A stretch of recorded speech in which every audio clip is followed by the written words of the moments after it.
Oh, wait, hang on. Where did I go? Why am I not here? What happened? What's happening? Oh, hey. How's it going? I'm alive. Can you guys hear me?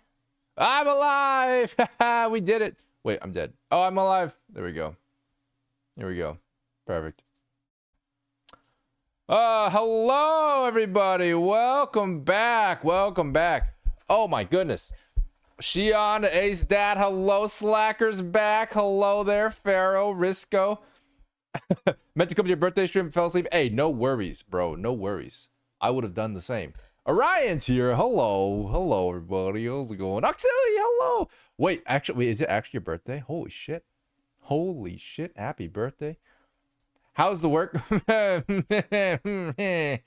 it's a lot. It's a lot, I'll tell you that much. A lot of work, but it's been good. Muted Degen, hello. Welcome. Are you muted? Can you hear me? Can you say me? Can you say my name? If you hear me, say my name. Indie Crow, hello, welcome. Shiryuki, hello there. Welcome, welcome, welcome. And as well, indeed. Why is my mouth frozen? Why? Oh. We'll have to get that fixed. I am curious if I can actually get Yeats working today. We're going to try it. Risco Plexo has noted that the Indeed does not work at the moment, which is true. However, I'm going to try it right now. We had a weird issue with the thing basically making my mouth weird. But yeah, the fact that you're here means you have some spare time before deadline. No. I wish it did. I wish it meant exactly that. But unfortunately, I am still pressed on time. But that's okay. Can you see my face? Is my face here? Does this work? Whoa, my goodness, that is a... Oh, hello! Oh, it does work. Wait, can you try yeeting me? Wow, wow, wow, wow, wow. Oh.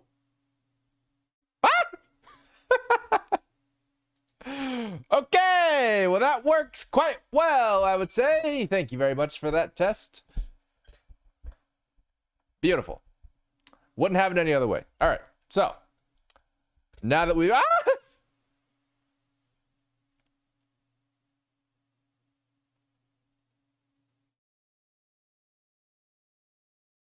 now that we have that out of our bloodstream, we're going to continue with the regularly scheduled program, which, by the way, if you guys haven't already guessed, we are actually doing a Send Me Stuff stream. It's been a while. Oh, wait, there's an ad break right now. This is awkward. Now I hope that whoops. So Marvel or ZZZ? Well, that's the thing. We've been doing Marvel for a while. Marvel was like a series. We had 4, 5, 6 streams we had to do for Marvel. I don't know. It was something crazy, right? Something crazy. Something unfathomable. But because of that, we didn't really have a lot of Send Me Stuff streams. We didn't really get to watch whatever we wanted, you know? And today, we're going to watch whatever we want to. That's what we're going to do. Now, there is a couple of stipulations for the things that I am requesting for today.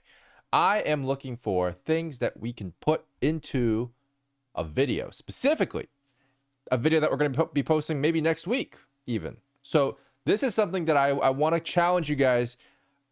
You know how I talk about how I have no time to catch up with anything? I'm super behind. I don't know what characters come out of what game, and I don't know what hole I don't know what hole I've crawled out of. But I do know that whatever we watch today, if it can be as recent as possible, within reason, it can still be like a couple, maybe a version, a patch or two behind. Recent stuff would be great. That would be really good. Yeah, because I don't want to catch up with everything. It's going to take forever, and I'm just going to be behind all the time. So I want to be up to date. You see what I'm saying? I want to be like up to date. So send me stuff that is like up to date, because I need to get actually caught up. Arknight's Anniversary 3D's recent. Oh, cool. When was that posted? Oh, that's good to know. Good to know. Ah! What was that? I got ambushed. Riona, thanks for following. Woowa official leak? Wait, what does that mean? Official leak? Bruh. I can't watch leaks. I can't watch leaks. Oh, it's Cartithia. Well, she's not out yet. I can't watch leaks. Yeah, that's a little, I need something more official. Like I know maybe it's official.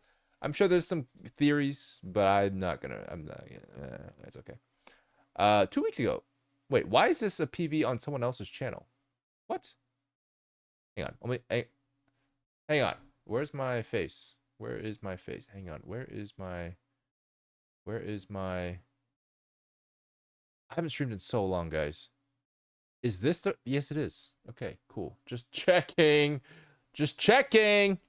Okay. What is this? What is this? Why is this Arknight's official PV on someone else's random channel? Is this the Billy version? It's an official showcase structured like a leak. Does that mean that they just like pay someone to post it? Kuro publicly showed it off. Okay, fair enough. Fair enough. We could take a look at Karithia. There is a. I heard there was a conversation going on about what's her name? Anyway, there's that and Skirk. Apparently, that's what I heard.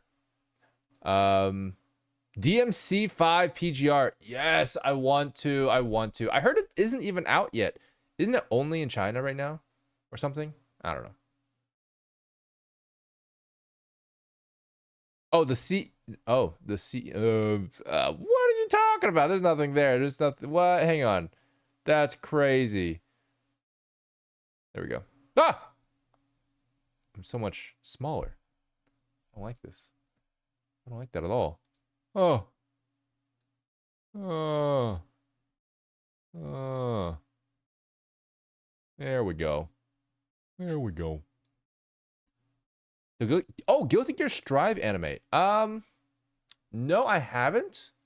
I have not. I am curious to watch it. A Billy produced 3D animate. What is a Billy? Blah, blah. Yo, what is a Billy produced 3D? That's crazy. Damn.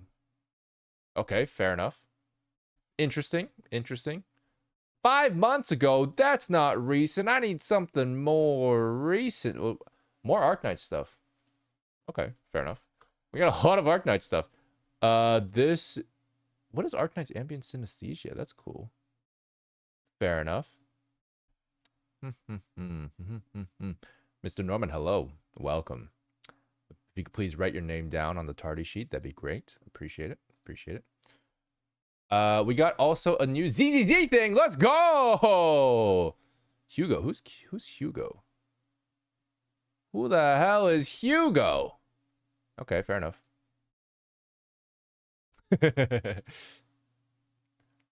Yeah, we're gonna have a tardy sheet one day, don't you guys? You think that's a joke? That's no joke. Hugo's like count's X. Wait, actually, like canonically for real? Like for real? That's wild. What about new anime games like Neverness to Everness? Yeah, I'm definitely open to it. Let's talk about.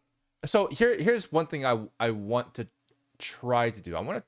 Let's have a theme today. Let's come up with a theme. I'm curious about what we can do with these three things that we're talking about today.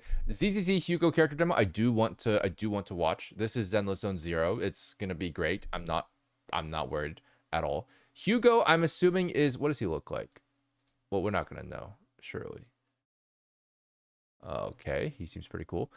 Hugo seems cool. We'll do gacha stuff. That's fair. Gacha stuff makes sense. Oh, Silver Palace. Silver Palace only has like one trailer, right? Do they have like a whole bunch? Oh, ex-partner. Oh, fair enough. Fair enough. Wait, Lelouch's Japanese voice actor is Hugo? Oh, you had me at hello. Hello.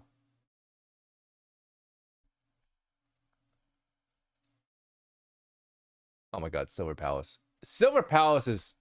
People are talking about Silver Palace, aren't they? Yeah. One PV and one gameplay? Is this the PV? Why is there so little views on this? I thought Silver Palace was going crazy right now. Where's all the clout? Where's all the hype? Where's all the trending on social media? Neverness to Everness. Fair enough. I don't know what the status of this game is. Well, I guess it's closed beta. I think I should have known that from the title. I do think this is like the, if I remember correctly, this is like the GTA one, right? Like the one that's like absolutely insane. I guess they kind of caught on to the hype and were like, hey, maybe maybe now's a good time. That's funny. The entire GG Strive has been leaked. Do you mean the entire anime? Oh, the boob on Twitter. Oh, most of you's on the IGM YouTube too. Oh, fair enough. That makes sense. Actually makes a lot of sense.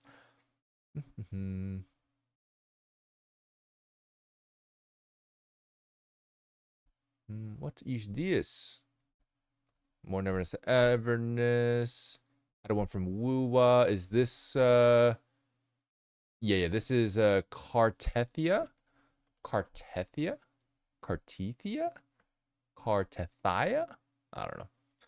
Mecha Meltdown. What is Mecha Meltdown? That sounds sick. Oh my god. We gotta do a mecha review sometime. That'd be sick. Why is this not stopping? Okay. Oh, Specuars. That was crazy. Anyway,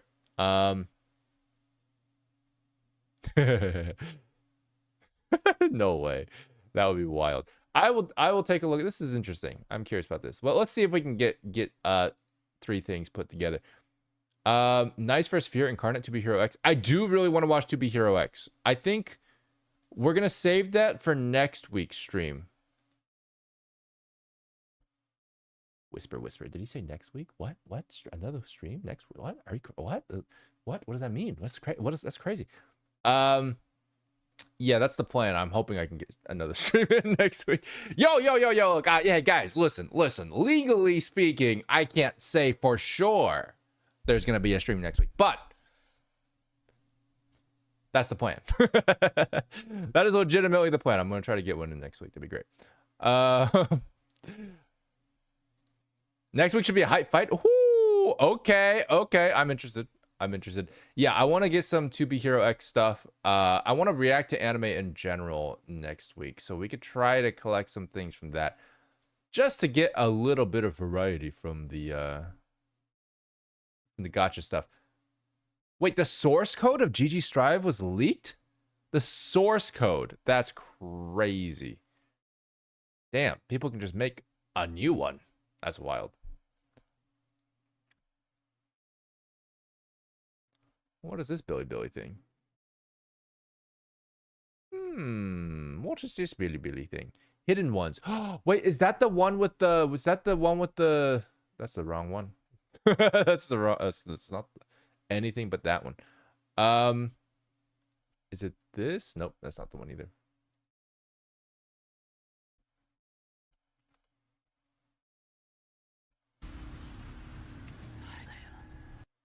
Hidden Ones. Is Hidden Ones the one with the that crazy parkour fight scene in the anime, and then they made a game out of it? Question: when Windows 10 goes away for good, what are you gonna do? Oh shit. That is a question I did not want to answer today. I like to practice avoidance. Indie Cross, this might be a bit too long, but we're checking out. What's this, Jedney? Whoa. 49 minutes. No. 49 minutes is crazy. I can't watch that, unfortunately. That's crazy. But that is looking sick. God damn. Mario's doing some cool stuff. Holy shit. Damn. That's sick. Okay. Well, fair enough. Damn. Cool.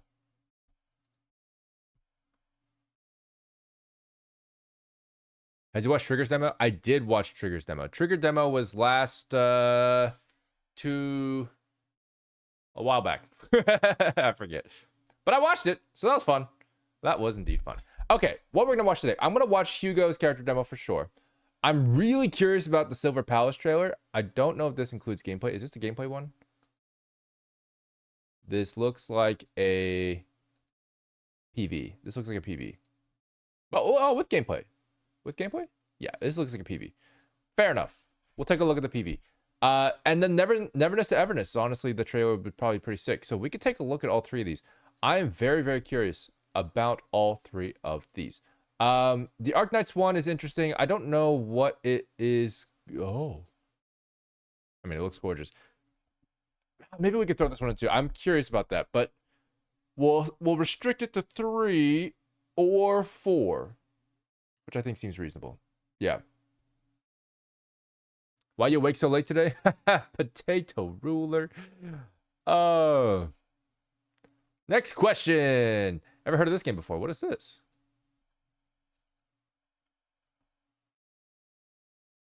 Etheria Restart. No, but it looks really cool. Man, I just want to watch everything you guys send me, but I can't. We don't have time. You know how long it takes me to get through a 2-minute video? 2 minutes. Just kidding. It's like an hour. It takes like an hour to watch through it. Okay, it's just how it is. Yeah. Is there gonna be a stream where we watch old and ancient stuff, rate animations from 2015 and earlier to see what people could do? Absolutely, that would be sick. I'd love to do that. Yeah. So, Professor, when are you gonna touch on that channel on the Discord server? Oh, true. Yeah. We did last time actually. We actually did take a look at a few things, so that was fair. Yeah. Professional streamer, dude, guys, listen. I know how to stream. Okay, I know how to stream. You don't have to tell me how to stream. Come on, I got. There we go. That's a better face. There we go. Look at that. Look at that handsome, charming guy. Look at this. How can you be mad at that guy? He streams so regularly all the time. It's crazy.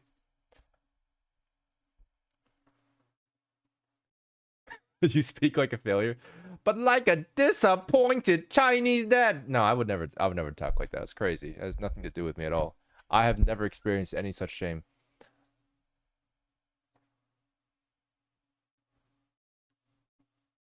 Steel Ball Run is finally confirmed production. What was that again? That's not Uma Usume. Uma Usume goes hard though. We need to watch that at some point. Yeah. I edited the first episode of Indie Cross into 2 parts, so each video is 5 minutes.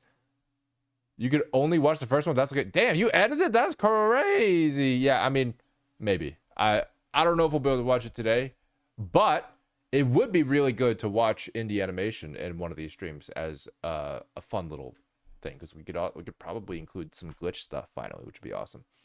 JJBA Part 7. What's that? What does JJBA stand for? Oh, JoJo. Yeah, I haven't watched any of JoJo, actually. So we could add some JoJo in there. It'd be really interesting. I'd actually really like to compare some JoJo animation with, I don't know, like Jujutsu Kaisen. I don't know how comparable they are. I have no idea what the animation is like in JoJo. I just know they do crazy ass poses. Yeah.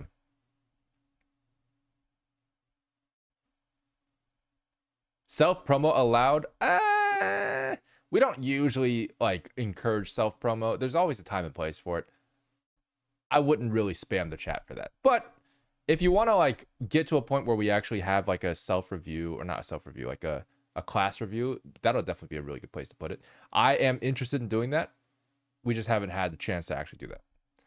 Because all the times that I stream, the many times that I stream, we don't get down to the list there. But class review would be great. We used to do those a long time ago. I think it was like 2 years ago. We did class reviews every day for a month. Every day for a month!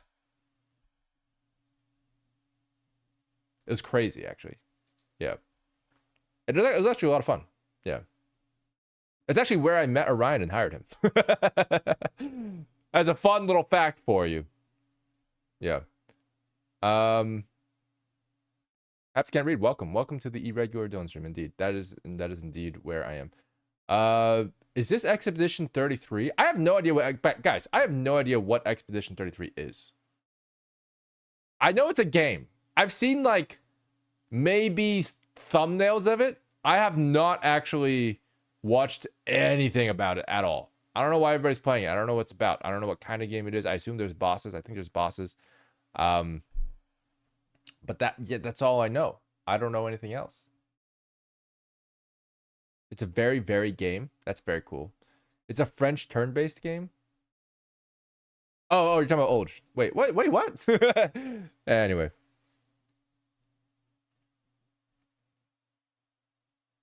Probably game of the year. Oh, really? hyper-realistic turn-based game made by basically exclusively junior Ubisoft employees who left the company to make their own thing. Oh. Oh, is there good animation? Why does my face do that? So if I laugh, my face automatically goes neutral. I'm not allowed happiness anymore. This is the oh, because there's an ad break. That's probably why.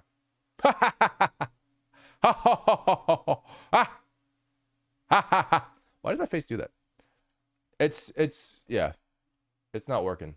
This is not working for me. Why? Why does it do this? Why does it do I have a laugh expression? No. I don't need that. I just want my life to work. I've tried fixing this last time. You know, remember last time when we were like, "Oh, it's broken. I'll fix it before I stream next time." I haven't looked at this in a long time. Oh, that's my face. That's supposed to be my face. Welcome. I'm trying to figure out how to turn off my face.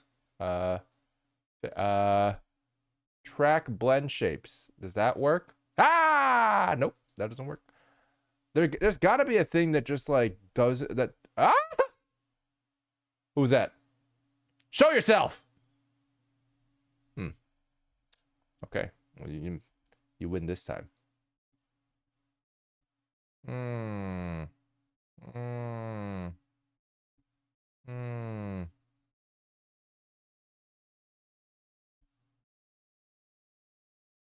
Oh, clear on timeout. Oh, that must be it. Surely it's this. Ha! Nope, I tried that last time. I tried that last time. Ha! Oh wait, it worked. Ha ha! Nope, didn't work. No! What? We're gonna lose the yeet. Sorry guys. We gotta keep my face all pretty and shit. It's not gonna work. There we go. Look at that. Perfect. Flawless. Dillon Goo animation tier list. Honestly, I should. I really should. It would be hang on. I could actually probably do this. Oh, also I have to do this. Hang on, guys. Take a look at this. This is my this is the void. Welcome to the void. Welcome. Oh, we're good.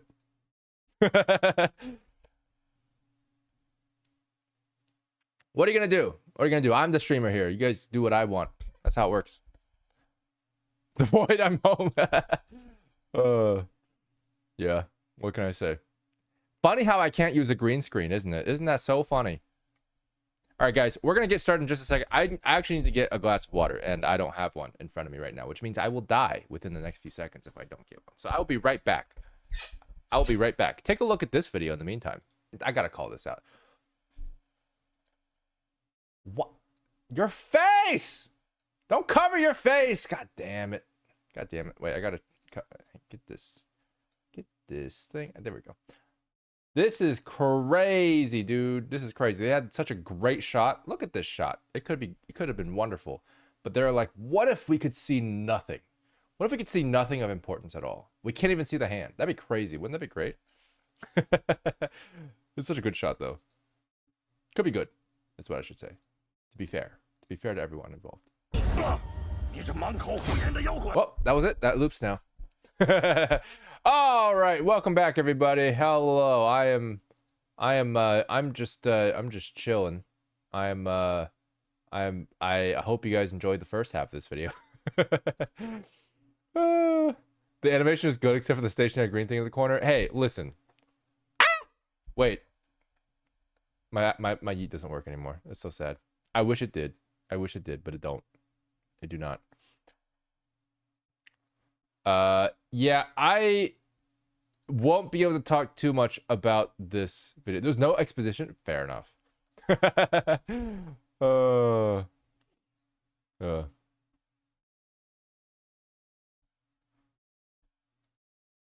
So Arknights? I want to watch Arknights, honestly. I really do. This looks gorgeous. Let's see if we can fit it in. I'm going to start with... you know what? Let's do Let's choose. Let's eliminate one of these. You guys want to watch Neverness to Everness, or do you guys want to watch Silver Palace? I feel like Neverness to Everness is a bit more hype, just because of the sheer scale of things. Silver Palace is a bit new. It's really, really good, but I feel like we could save this for a later stream when there's a bit more stuff coming out. It's a really, really cool thing. But yeah. Silver? We wish just 30 seconds. Oh, the card. Yeah.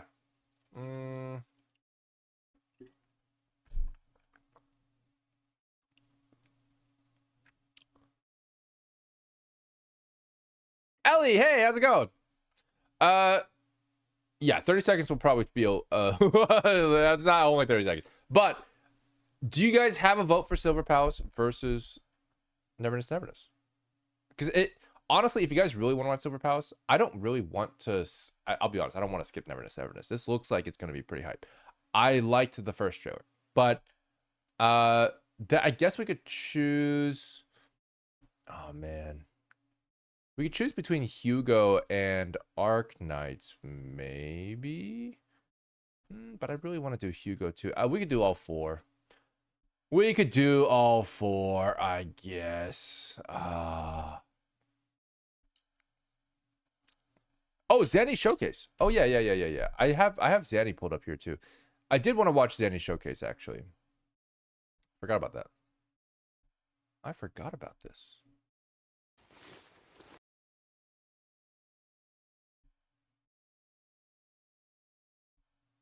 She seems cool. We could do. Let's see.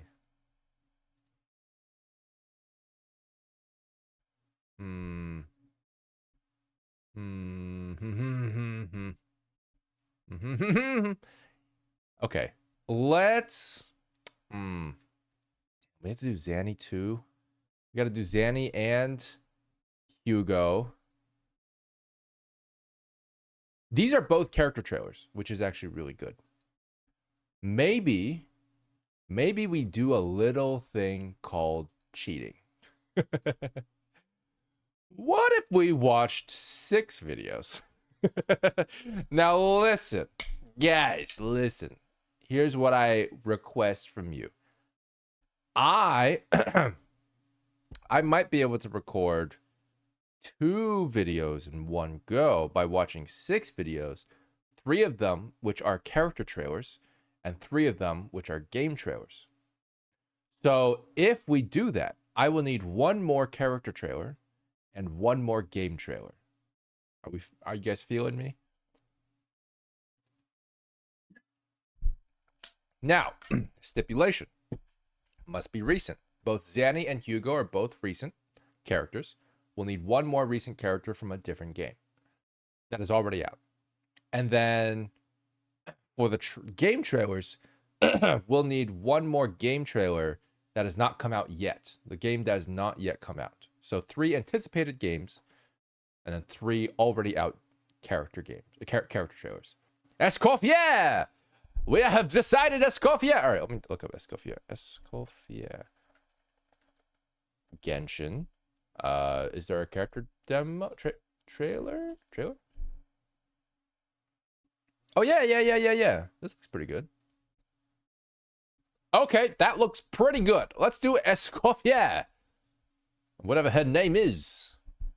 Escoffier. HSR collab with Fate. That would be good. But we're gonna do that eventually for sure. Hate to send another one while you're deciding how much to watch.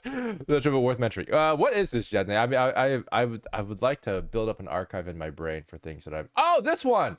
I retweeted this on Twitter. Yeah, this was great. This is good. Let's just watch this for the ambience in the meantime. It's got ASMR in it. Hugo Vlad. Wait, what is this?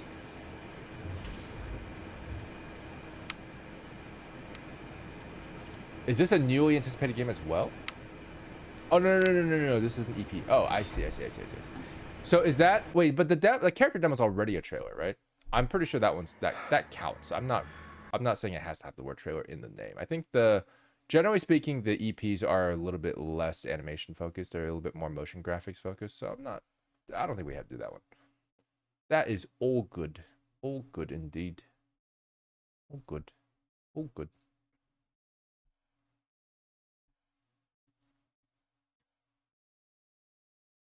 You pronounce it right, by the way. Escoffier. Uh-huh. I'm very French. It's a French name, I assume. I feel crazy, but Escoffier's animation is so ZZZ coded, maybe animated by some people. Don't say that. Don't say that. Have you watched Anantas? I've watched Anantas. Is that what is Anantas? I've heard of it. Oh god, what was it? One of the several other gacha games. Yeah.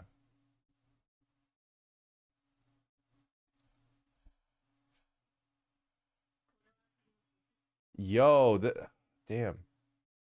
Yeah, the Age of Star Fate Stay Night collab is pretty hype. I do need to watch that eventually, but probably not today. Do we have, by the way, oh, the anime GTA? Wait, I thought that was Neverness to Everness. So is Anantas different? Wait a minute. I was thinking of Anantas. You're so right. Do we have another trailer from Anantas? Wait, they're both GTA. Okay. Okay. Do we have a trailer? We can actually watch the trailer for Anantas if we haven't already. Ananta. It is Ananta. I thought it was Anantas this whole time. 5 months ago. Sad, but I guess we could watch it anyway. It would be relevant for sure. I do kind of want to watch that again. Or we just bring in the old reaction for it because we already have that before. Yeah. Oh, Project Mugen is what it was called before. That's right. There's two. That's crazy. Okay, fair enough. Yeah, we already reacted to this one. I will watch it again just a little bit today, but we're not going to react to it. I think probably we're going to loop this one into the current video. So that way we can actually just watch two, which is good. We'll watch 5 things today. Yeah. Yeah, you guys solved the problem. We only have to watch 5 things instead of 6. Oh, I'm rich in all the things that matter. Okay, cool.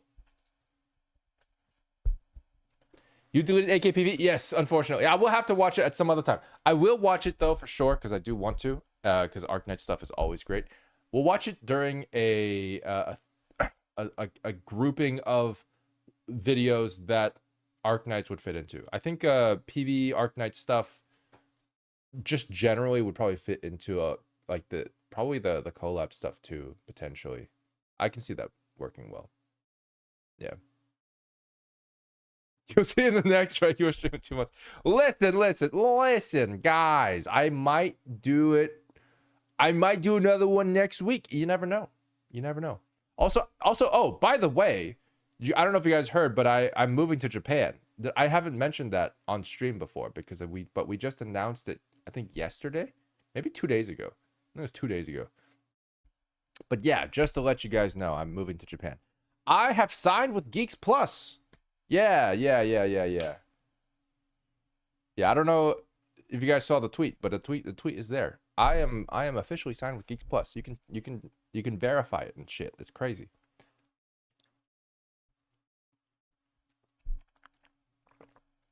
Yes, it's also on the TikTok and on the Instagram.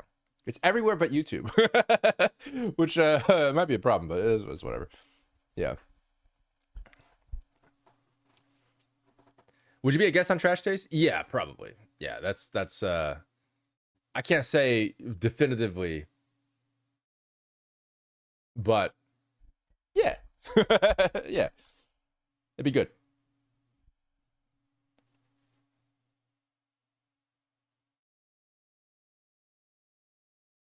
The Twitch chat meme is coming to life. Yeah. Yeah, it's happening. It is happening. Spilled ink would be pretty cool too. I love those guys.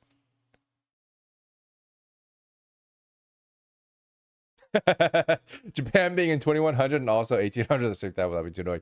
I know what you mean. But honestly, I'm not too worried. I think it'll be great. I'm sure there's absolutely no downsides to moving to Japan. Yeah. But yeah, it'll go smoothly. Oh, ad break. All right, guys, we're gonna finally get started. It's been 30 minutes, right? Holy shit, it's almost been an hour. Guys, why didn't you tell me to just start already? Oh shit. God, it's been so long. Oh man. Oh man. Will being in Japan complicate things with working with the rest of the studio time zone wise? I'm not gonna lie, Asuna, it's already complicated, so not really. Yeah. Japan's pretty good to live in as long as you're not part of the work industry. Yes, that's pretty much what I hear too. Being in the actual like work culture is very tough in Japan. Yeah. It makes talking with us Asians easier. Yeah, that's very true. This is assuming, by the way, Orion, that that I'll have a regular sleep schedule when I'm in Japan.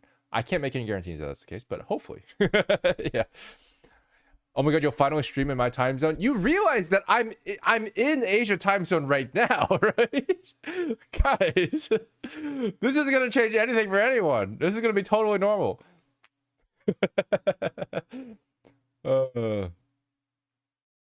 Yeah. I mean, but honestly though, like it is gonna be pretty much the same for me for the most part. I don't really expect it to change too much.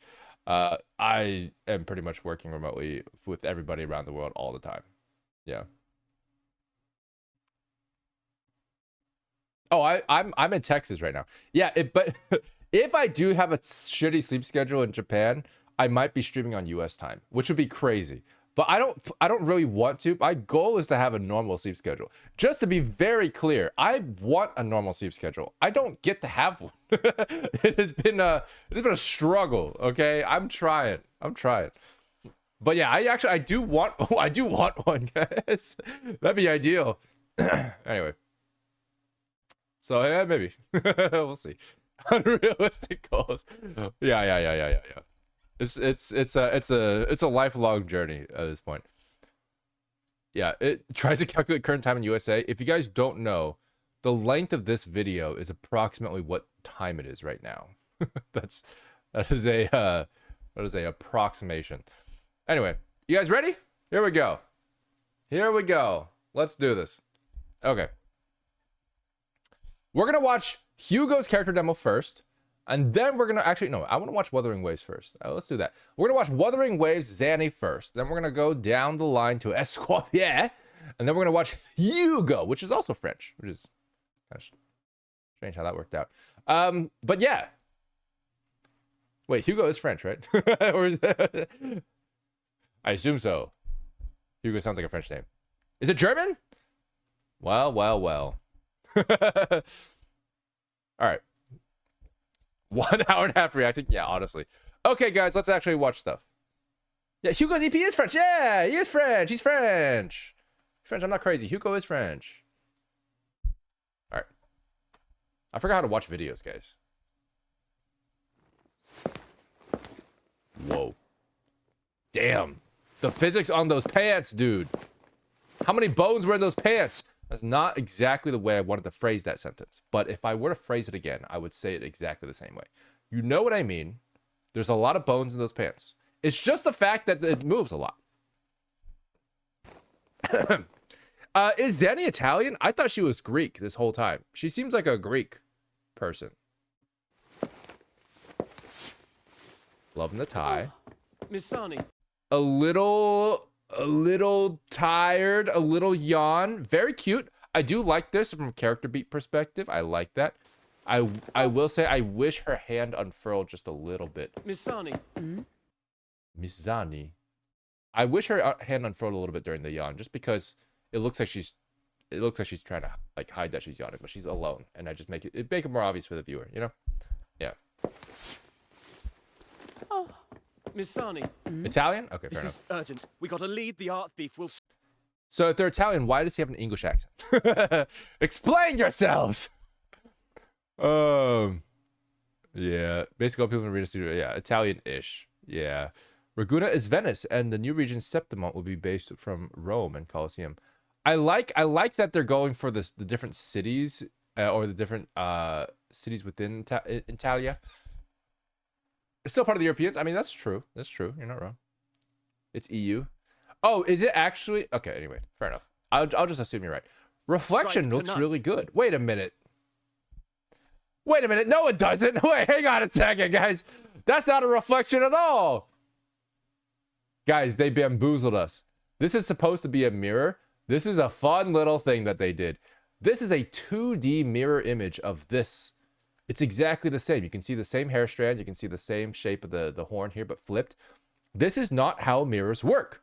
Mirrors are 3D reflections. This is a 2D reflection. Now, what they're doing here implies, in order to get a reflection that looks exactly like this, you have to have, well, it's not really possible to be honest, but you would essentially have to have a mirror that is like exactly in the middle, like right here, and it has to basically be like this, and covering the whole thing. And then you can maybe see a reflection that looks very similar to this. But due to the fact that that is not the case, the mirror is actually quite far away and it's being seen at a different angle, you would actually be seeing a reflection coming from this particular angle, which would actually see more of her face. You might see like a side view here. You might see the horns that look more like this, for example. This is just like a small thing, but just so you know, this doesn't matter for the story at all. But this does have it's a little bit of a tell, a little secret tell that they composited, I should say, but they composited this reflection in instead of rendering it in 3D. So that means in the 3D software or in the game, there is no reflection in this particular shot. Very interesting. Very, very interesting. They were lazy. I mean, to be fair, they were efficient. It would be actually pretty hard work to get a reflection to be fully accurate in this shot. I don't blame them at all. Yeah. But I just found it very interesting because I caught you. I caught you. About time. About time. No overtime today. That's cute. Hang on. Let's take a look at this walk real quick. Small thing. This is an interesting thing, a common issue. When you walk forward like this, very rarely do you lean back. This is something that happens a lot in cartoons and stuff, and it's usually played up for like stylistic, and that's good. Like, but like it's really hard in real life for you to like walk forward while leaning back. Now it looks very funny and it can be very good for cartoons and stuff. And sometimes this is obviously not a funny shot. It's not meant to be funny. It doesn't look funny either, but it does have a little bit of that residual kind of cartoon logic, right? The idea that your hip can move before your body, most of the time, that doesn't happen for people who are moving casually. You want to actually lean your body forward instead. So it's actually the opposite. When you start trying to walk, when I start trying to say word, when you start trying to walk, usually you want to start moving your weight forward. And that's what actually triggers the walking. So if you guys understand how walking works in reality, you'll notice it actually is just a series of controlled falls. It's literally you falling down and then catching yourself, right? It's like that's basically what it is. You fall down and then you catch yourself. And that happens by leaning forward. You lean forward as a kind of controlled fall, and that is what sparks the walk. So typically for a casual walk, she would actually be leaning forward instead of backwards. It's a small thing, but I just wanted to take a note of it.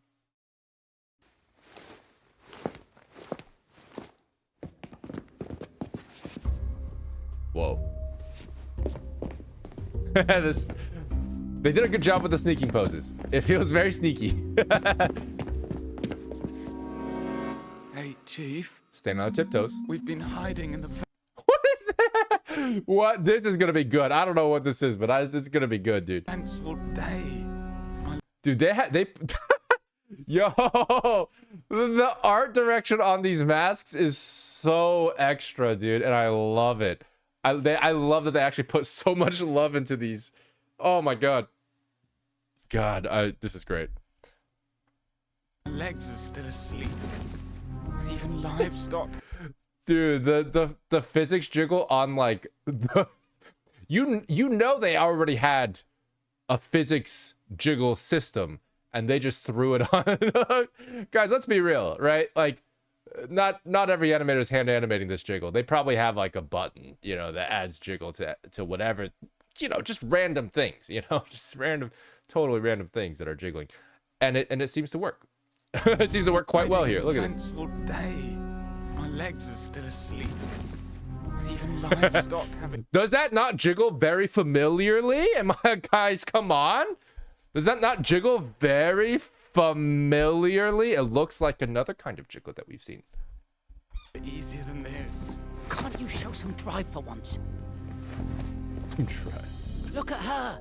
Still on duty at this hour. I can't take it anymore. I haven't slept properly in days. Your mask Even shows the it. doctor told me to rest. Stop whining and get to work. The boss will be here any minute. Hurry Oh. up! Get it together. Oh, interesting reflections on the glass too. Yeah, I can tell. Yo, that's pretty. The face is so good. I just love how this is definitely on purpose. Like they did such a good job posing this. Honestly, plus points for comedy and intentional art. We'll call it what it is. Oh, it's the Holy Grail. Oh. This is no place for visitors. Well, go on. Why me again? Expect me to do the grunt work. Better come at me together. Easy. Yo. Good work. Poor posture. Bloodshot eyes. What? Classic symptoms of burn. Good footwork. Classic symptoms of. Wait, how does she even know what his eyes look like? I'm not gonna worry about it. Piled on you. Then you bastards for your boss. Has overtime dulled your senses?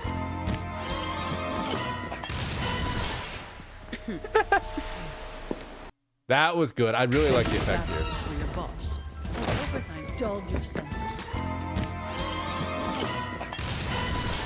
This is really cool. They're blending the 2D with the 3D. This is absolutely a 2D thing. They're just doing it fully 2D, but it blends with the 3D shape behind it, which is cool. And they're kind of doing a little fade here too.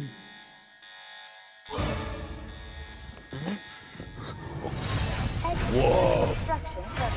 That's so pretty. 30 seconds? Damn, they got a warranty on this shit. That's crazy. I don't need this now. 2D effects on the tie is sick. Gorgeous.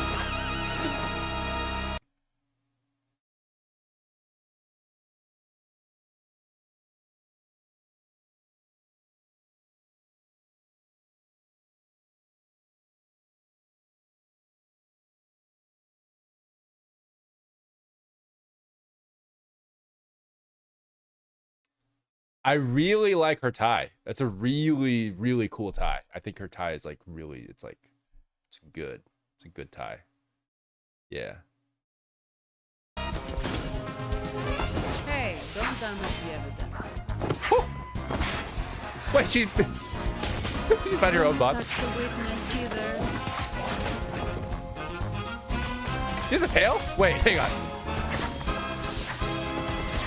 Is she damaging company property? Time for you to show now. Yo, this is sick. Wait. How does this shadow thing work? How are they animating this? Yeah, no, they're actually casting shadows. Someone animated something happening off screen that you can't even tell what it is, and yet it still looks pretty good. Not bad. Not bad. Wait, who's that?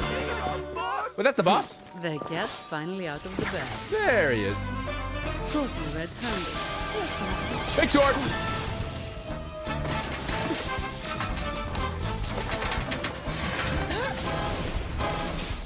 That's cool framing. Good weight on this sword, but it's interesting that what does it turn to a shield? Yeah, what? That's crazy. Ooh, that's a good throw. I like. Ooh. Now it's a sword. It's an actual sword. Oh, I see. Oh, I understand everything so much better now. Oh, that's cool. Oh. Whoa. So does she have to pay for this property damage? Like, how does this work?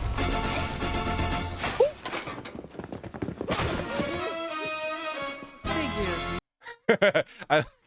Guys, I always love the bad guy logic of like, oh no, a minor inconvenience. We're trapped. They could just walk around it or jump over it. I'm just saying. Listen, not that I would run. You were behind the This fast we go, we'll return everything. Yes, Okay? yes. It's cute. You'd better tie it tight.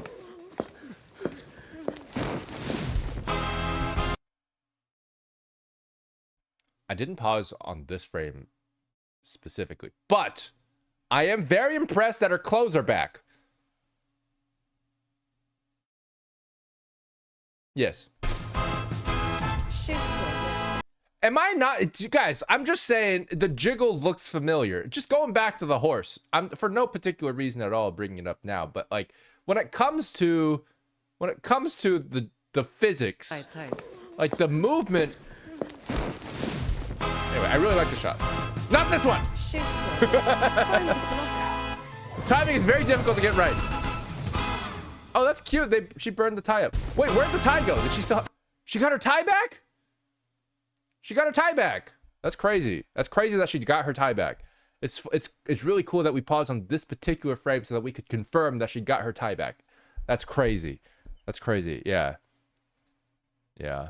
Absolutely wild. Shift's over. Time to clock out. Zanny looks pretty good. I'm not gonna lie. She seems pretty cool. Has been brought to justice. What? All goods have been returned. They didn't take their hat. Oh, that's so funny. No, the mugshot, we don't even know who they are. We know who they are. Been returned.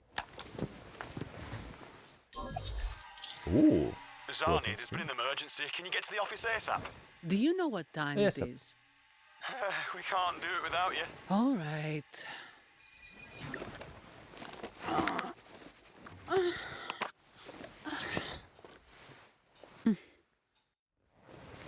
Back to work. Hey, who's that? Interesting. So even though she doesn't want to work off the clock, she still wears her work uniform? Which, by the way, can regenerate at will, which is crazy. How did that happen? That's wild. Anyway, I love this. They have TVs? That's a great question. I suppose they do. I suppose they do. If they can have mechas that kill people, I think that's probably fair. Anyway, pretty interesting. Zanny is interesting. I think overall, we're gonna go back and comment on her after we watch the other ones because we're gonna just kind of make some comparisons here. Good. Zanny fight scenes. I mean, you're talking about in the cutscenes. I don't know. We might not be able to watch a whole lot, but I do think overall the animation here was decent. I don't even know if we should give it a score today. It just depends. But there are a couple errors here and there. Like we talked about the walking error at the beginning. There is a little bit of weight issues here and there. Zanny in particular, I'll be honest, guys, from an animation perspective, Zanny's really difficult to get right. And the reason is specifically because she's very top heavy. So because she's top heavy, that actually does change how people move. And the way Zanny moves is more like someone who isn't top heavy. So like the weight on the upper half of her torso should be affecting her movement more than it currently does. And that is like an animation thing that, you know, it's a nice to have if you want to get the weight exact, but obviously for them, they want the assets to feel a bit more loose and lightweight. So yeah, and that's fair. That's their own stylistic choice. Yeah. So there honestly a lot of the things that don't feel quite right in the animation in this video come from the fact that the weight isn't quite accurate to the weight that we would see in a similar build. Yeah. Cool. All right. Let's go to the next one. Escoffier! It is time. You didn't watch Cantarella's trailer? There's some interesting 2D sequences. I did watch Cantarella's trailer. That was actually a while back. I think 2 streams again? I forget. All right, here we go. When you create a new dish, all the ingredients have to work Oh, she's in a chef. harmony. It's like Last cogs in Bakery. a machine. Here's a better analogy. It's like compose. What the fuck? Oh hell no, dude. This is not real. This is no way. This is a real. This is AI. It's not AI. It's not AI at all. This is actually insane human artistry. It's like What is that? composing a symphony. How did they do that? I think this is fully 2D, but it doesn't look fully 2D. I think because the fork and the knife are absolutely 3D, and I assume that the shell of whatever this is also 3D. It's like composing a But all the filling on the inside has to be 2D because it moves so well. And it's very difficult to get that to look good in 3D. Very difficult. So I think they combined 2D and 3D here, and it looks really good. Damn. That's insane. Yeah, I love that. So this is, for context, this is very difficult to achieve. If you're doing it fully in 3D, it is very difficult to achieve. If you're doing it fully in 2D, it's very difficult to achieve. So what they're doing here, what I suspect they're doing here is combining 2D and 3D.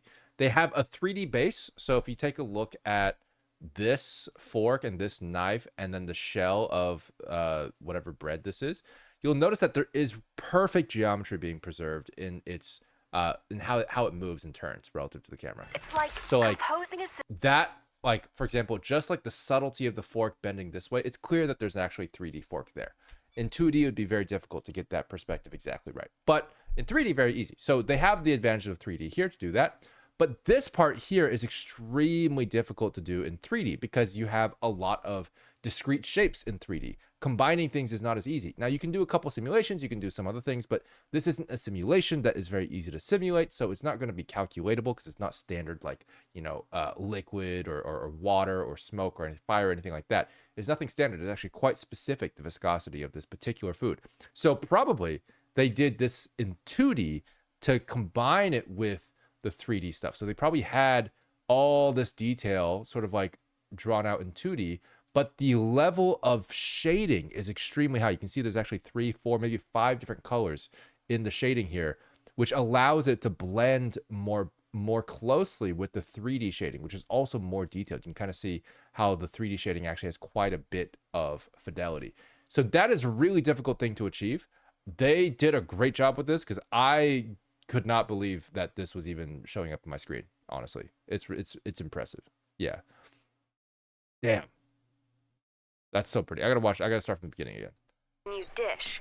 All the ingredients have to work in harmony, like cogs in a machine. That looks 3D, for example.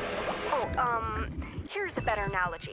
This is actually, just going back to this, this can be simulated pretty easily. This is likely a liquid sim because it's just simple collision and liquid fluid dynamics. A lot of the 3D stuff on here is going to be painted over, and that's fine. Here's a better But, analogy. yeah. It's like composing a symphony from musical notes. And we're back to 3D. Oh, hello.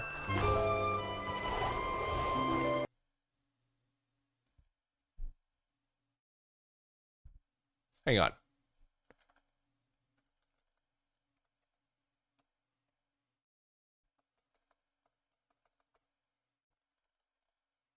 One second.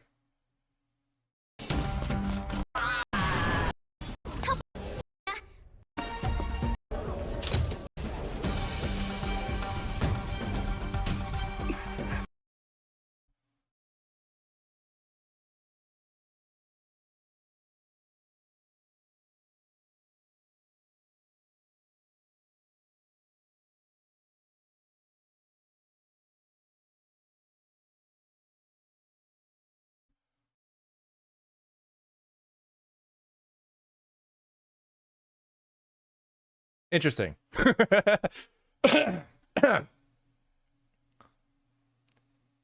Wait, all apron and no shirt? I didn't even realize that. That's interesting. But you're right. All right, we're going to keep watching. Sweet and sour with a refreshing aftertaste. Wait, is that just Shokugeki no Soma then? But then, Wait, what? That was so good. This animation is so good though, actually. sweet and sour with a refreshing aftertaste. But then, This finger waggle is like, such good acting. Like the amount of effort this takes and the amount of like, I want to say fluidity of like familiarity with just animation in general, like making acting decisions like this comes from a really high level of comfort with like just adding keyframes like willy-nilly. And it does come from experience. This person is a really, really good animator. Whoever it is, you guys did a good job. It's amazing. Sweet and sour with a refreshing aftertaste. But then...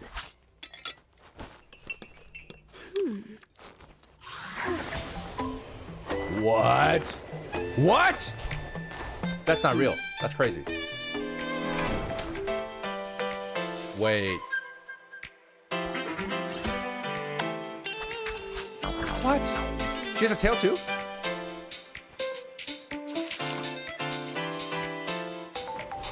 Wait, this is so cute. Dude, all of these poses are incredible. Oh my god, a finger waggle again. Woo! Whoa.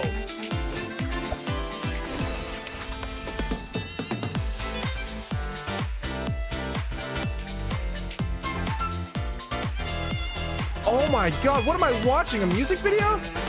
It's so well done. Oh my god, she's gonna need more spoons.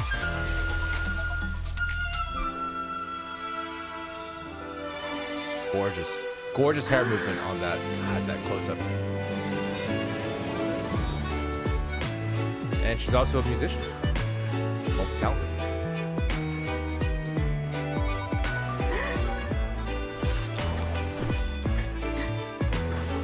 Oh, the subtle hit. She's a knife. Dude, the camera movements here are incredible as well. Wait, look at this. This is I can't speak. I gotta drink water. Hang on. Woo! God. Anyway, look at this, dude. This is such a gorgeous framing. Like, the focal length is super low. Like, and it's just like huge perspective.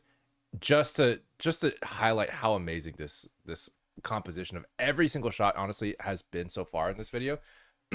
And just the posing has been immaculate, because not only is this beautiful, but notice how this is connected all the way across the frame, even though you don't see it. Like the tail being connected, the flow being so obviously that it's her tail. That's not something that happens automatically. The animator, the artist, the director, they have to make sure that that's obvious. It's part of the art form. So huge props to the animators here.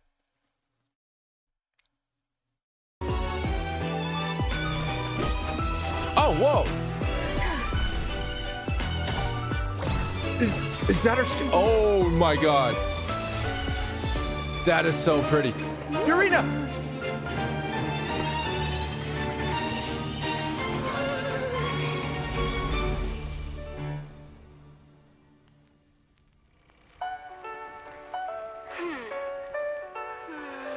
How about a gastronomic symphony?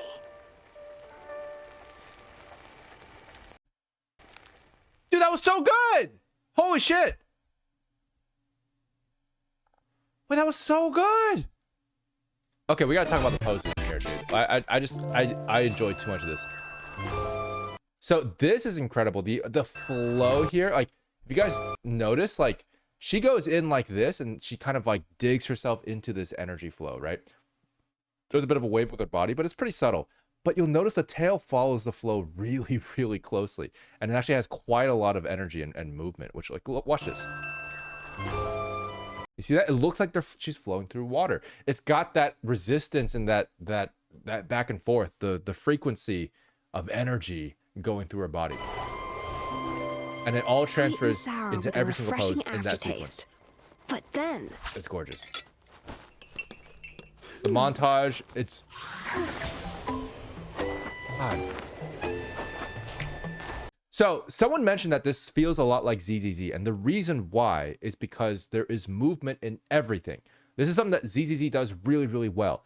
Every single bone matters. It is a very, very good indicator of how comfortable the animator is with breaking the rig or moving the rig or just generally adding motion to every single part of the character. Now, by contrast, very often some animators, for example, will forget to move the shoulders. We've talked about that before. Sometimes we get stiff shoulder syndrome, And that's because animators forget to touch the shoulders when they're animating, because it's one of those more forgotten bones. This is very common for like various productions across various levels, by the way. It's actually very rare that people touch every bone. That's why ZZZ stands out so much. So this in particular, you can see it in just really, really subtle nods and stuff. Take a look at this, right?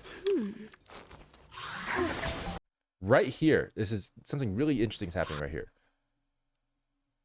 So when she comes up like this, not only do her shoulders move up, not only does her hair move up as well, right? But her head moves down, and everything here is moving. Her legs are straightening out here. She's going back. There's always going to be something that's moving. Her tail has got such perfect drag to it there as well. Her body leans back because of the momentum here. There's probably a slight bit of drag on her hat and everything, right?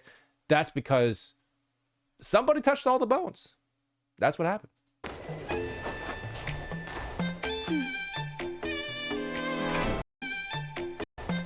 I mean, look, guys, whatever this thing is, the little fluffy thing on her apron is being animated by hand. That's not jiggle physics. It's not jiggle physics. Trust me. I know what jiggle physics looks like. And that's the thing. Generally speaking, you can kind of recognize these patterns to a degree. Like jiggle physics has, like simulated jiggle physics has a specific look to it because you can calculate generally the parabolic motions that happen with math. And if you can do that, then it's relatively predictable. It's got a certain signature to it. In this particular case, it doesn't have that signature. It's got more of a hand-done signature. Probably because it has multiple bones, it might be more complicated than a normal jiggle physics bone. But still. I've seen a lot of jiggle physics in my time. Actually, to be fair, I'm looking at this. It could be jiggle physics with multiple bones. It could be.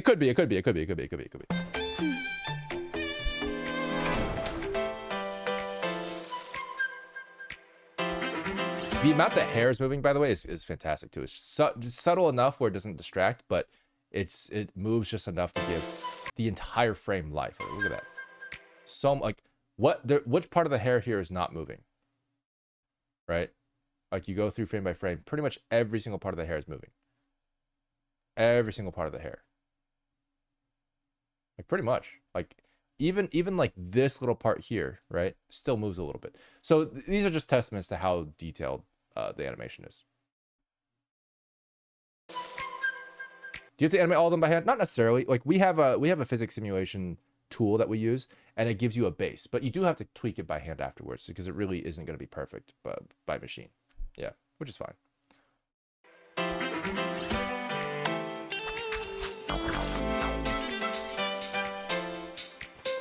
This walking sequence is so cute. This pose is just great. I don't know, I can't explain it, but I suspect it's just got to do with the fact that like her legs are, and her hands all kind of like point to her face, and it's just like a really, really nice, like really, really nice silhouette. It's fascinating. They do a really good job highlighting it too, and nothing gets lost in the details despite her busy design. It's like works great. Yeah, and this pose too, dude. Look at this. How badass is this? This makes you feel like she's actually like a kung fu master, because like the movement that you do with this particular thing, like that is a mastery of movement type style of movement. They know what they're doing. They're implying the right things, right? More finger tabbies.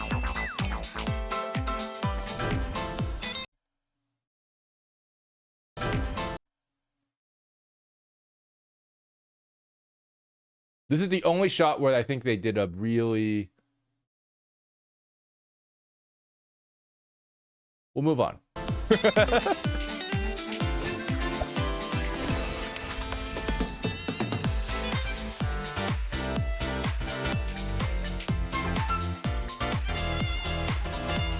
God, that's gorgeous.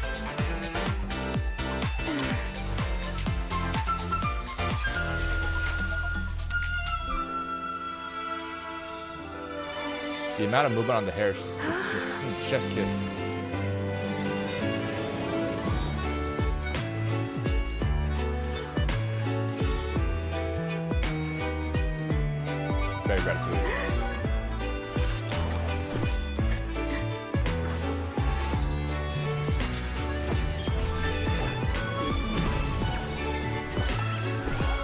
Yeah, dude, honestly, the attention to detail on the character animation here is absolutely impeccable. There's definitely a clear indication of love and care that gets put into not just the character animation, but also the rigs. Like, the rigs are pretty well defined here.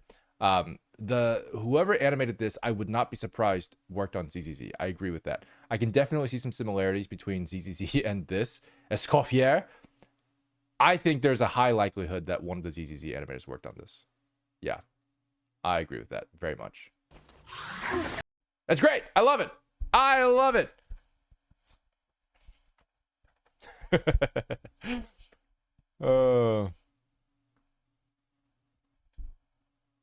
Rating. Ultimately, I would rank this higher than Zanny for sure. There's clearly, I will say this, there's no weight issues with Escoffier. They did a really good job with all of her movement. It feels fantastic. It does, however, also get more snappy, more pose to pose. So they're focusing a lot on these poses, which is gorgeous. While at the same time doing this, which is not super pose heavy. This is actually extremely movement specific, right? Like the flow of the movements are not only on full display, but also flow directly into each other rather than going from pose to pose. And you get a revolving camera, so you can't hide any mistakes, right? So this is such a great testament of the detail of animation they're doing here.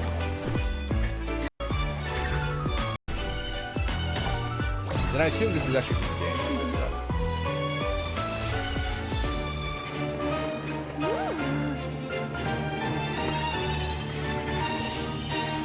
They're also a lot braver with the camera work in this.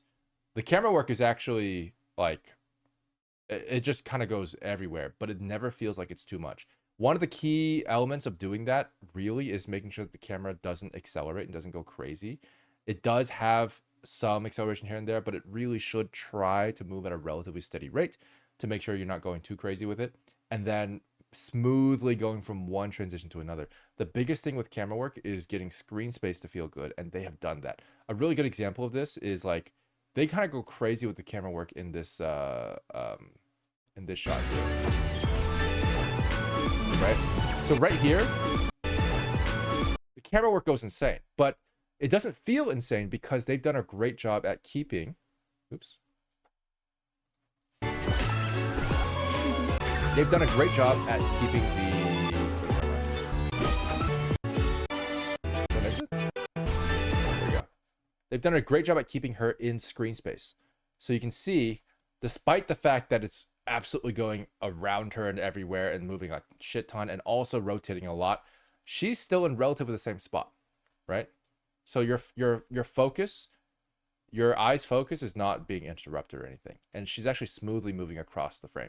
So that's a really, really good trick if you want to make sure you have good camera work with dynamic movements. Yeah. Unixity, how's it going? How's it going? Welcome back. I can sense Kuro Glazer in the Force.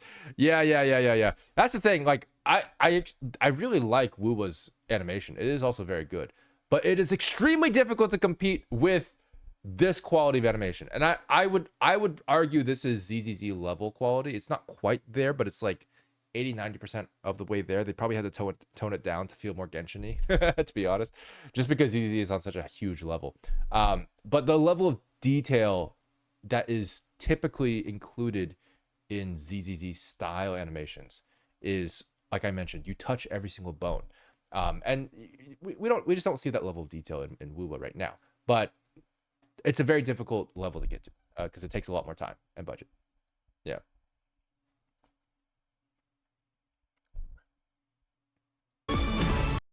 Cool. All right, let's check out Hugo, guys. Let's do it. It's time. Oh boy. Another emergency meeting? Oh man, I can't miss this. The captain's already here! Sorry, I'm running behind. Whoa. Vampire. Oh, dude, I love this little duck, actually. It's so Japanese. Or Chinese. Listen up. We're about to discuss our person of interest. I need everyone focused. Whoa. That didn't help me focus at all. Gojo? Our target this time is the leader of Mockingbird, the infamous Phantom Thieves Syndicate. Wait, he was just in the police officer They station often thing. infiltrate high society gatherings with disguises. Michael Jackson. Whoa. Woo.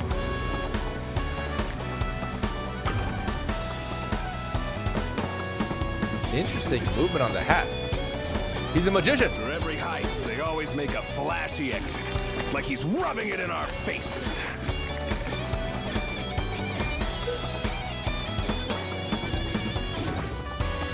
Interesting. One time, we finally had him cornered, backed him into a dead end.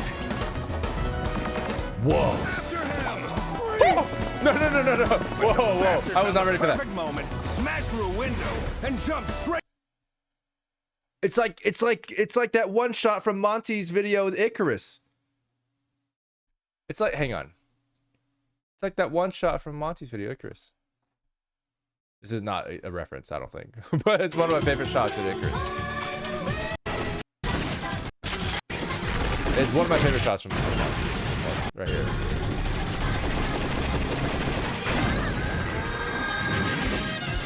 He times it with the statue. Sorry, this is I'm geeking out about something that's not relevant. Look at that, same guy. Joker from P5. That makes a lot of sense. That's fair. Yeah. Persona 5. Very good reference as well. Straight into a hollow. The guy's a lunatic. Farewell, my friends. I shall return. Whoa. Treasure doesn't shine brightest. Lies do. By the covenant of darkness, I shall steal your light. Oh my god. He's so hot. Holy shit. Holy shit. He's got a knife. Dull blade can't even cut my shadow. Bro. Oh no. Oh no. One ought to learn to dance with the dust. Was that Scythe for Scythe? Oh my god. But today will be the end of Mockingbird. This is his next mark. If we use it as bait... Yeah, okay. Now I'm not so sure that wasn't a reference to Monty's Icarus at that point.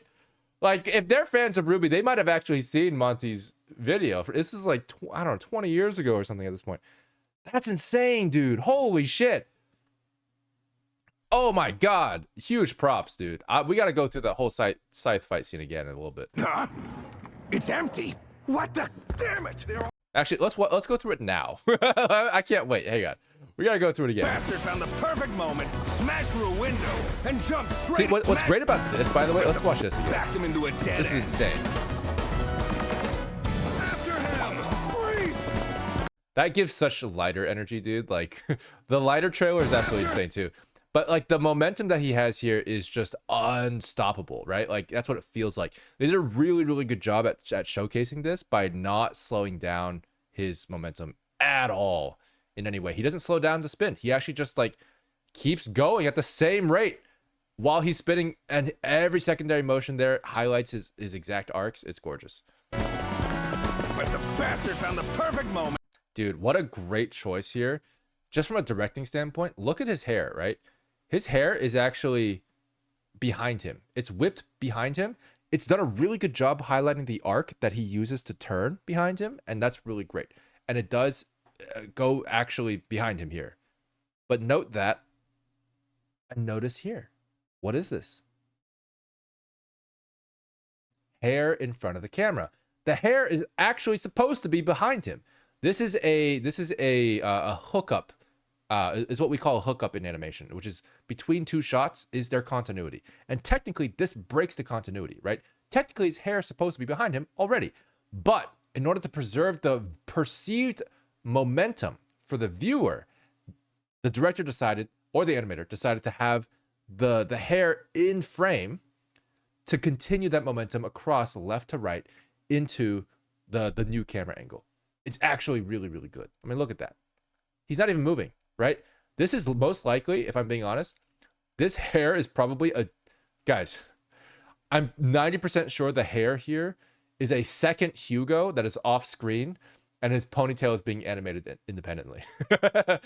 I am 90% sure there's a second Hugo off screen because of how far away this ponytail is from his actual ponytail in the shot. If they were to actually move the ponytail around his body to that degree, it would probably distort some things in the model that they didn't want to bother with. So it's much easier just to duplicate his model, copy his ponytail, show the little tip in front of camera, and pull it out at the last second. Yeah, so that's definitely happening. Just putting that out there. Yeah. On the perfect moment, smash through a window and jump straight into a hollow. I love the trope of, this is like an anime thing, but I love the trope of we're gonna pause in super slow motion. Window and jump. But all the physics is gonna be real time. All the physics. Oh, there's so much movement. It's great. I love it. It's such a great trope. Honestly, it breaks all the rules of what you would think slow-mo is supposed to be like. But it absolutely follows the rule of cool, which is that it's cool, bro. It feels good. And honestly, what it implies is that there's a lot more movement than the eye can see that is happening. But of course, even in reality, you can't really see that much movement. That's kind of crazy. But yeah, the body's barely moving at all, but the hair and the physics are moving quite a bit, which is good. It's a good thing, even though it breaks things. A window and jump straight into a hollow. The guy's a lunatic. Farewell, my friends. I shall return. It's so cool. Treasure doesn't shine brightest. Lies. By the covenant of darkness, I shall steal your... God, dude, this is fucking insane. Why did they have to pose him like this, bro? This is crazy. Oh, no. This is very attractive. That is also very attractive. I don't like that that's very attractive, but it is. And I actually wonder, I'm very curious because they're doing something with the face here. The face is not, I don't think the face looks like this by default. And I could be wrong, but it looks to me like they've probably moved the eye down just a little bit based on where this eye line is, or pushed it in just a little bit to really get a more sort of centered eye. Because it might have been like around here by default, I suspect, based on the modeling. I suspect the eye would normally be around here, but they've moved it about like a quarter of an inch to the left to get a more appealing pose, and it worked. Let me tell you. Also, this is very interesting.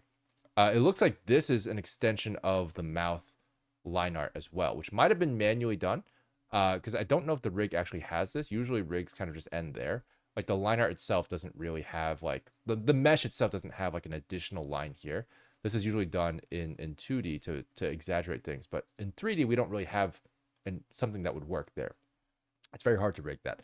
But I suspect they probably added this as a texture, I assume, for this one shot to really, really push the emotional reaction that people get from watching this. Let's just call it that. Yeah.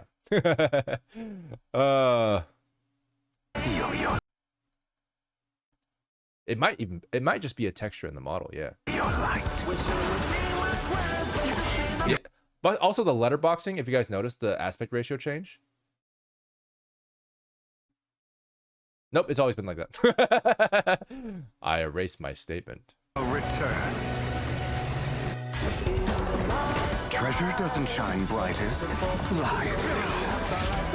By the covenant of darkness, I shall steal your light. So he has his own scythe, which transforms. Yep, it transforms. Totally transforms, bro. That's insane, dude. Your anger is like a dull blade. Can't even cut my shadow. God, look at this pose, dude. Absolutely godlike pose. Great. Look at the impact frames, too. Impact frames in this pose is insane. Before chasing the storm. And every single one of these poses here, super low focal length. I mean, just look at the dynamism, whatever it's called. It's just so obviously got this perspective distortion to really put it in your face, right? The reason why this works is because it feels like it's coming at you, right? But like just barely missing you. That makes every little action bit that uses this kind of camera angle feel more tense. It feels more real to us as viewers. One ought to learn to dance with the dust. Wait, did he catch his hat before it even fell? I guess so. dull blade. Can't even cut my shadow. Before chasing the storm. Wait, the hair movement? Wait, hang on. Did he? Okay, he didn't run his fingers through his hair. If I was gonna say, if he ran his fingers through his hair, that like breaks 3D. Usually, you can't run your fingers through your hair in 3D very easily. It's very difficult to do that. But his hair looks very good, I will say. It's probably all textured by hand. I don't think it's 2D, but I think it's very well hand painted. So that feels good. But I'm impressed with how good his hair looks as well. God. One ought to learn. One thing I will say as a disclaimer, I do really, really like this fight scene. I think it's gorgeous. It's got a lot of amazing poses. It does go by too fast. And that's just a personal opinion. Even as someone who really enjoys fast fight scenes, I wish I could have enjoyed this more without having to watch it a second time. That being said, it doesn't really take away from how good the artistry is. I really, really love that. I just wish I could enjoy it the first time. Yeah. To dance with the dust.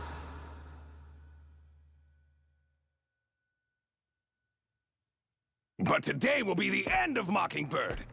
This is his next mark. If we use it as bait... Huh? It's empty.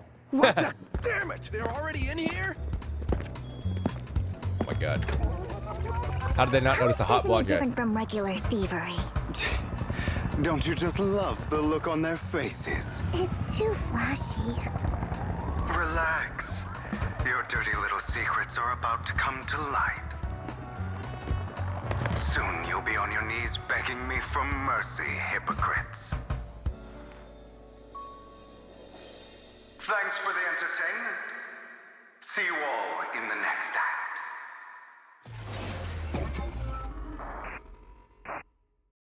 Interesting.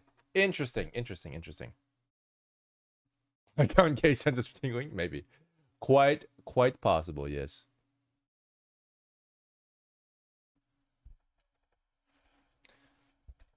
I thought that but today will be the end. Was said by Dillon. Yo, hey, voice actor career, I got you. Do you think the slow-mo jumping out of the window, if they don't cut after the slow-mo and directly connect to the falling, would have a cool camera movement? If you don't cut, it could. Yeah, I could see that possibility. Let me double check. Smash through a window and jump straight into a hollow.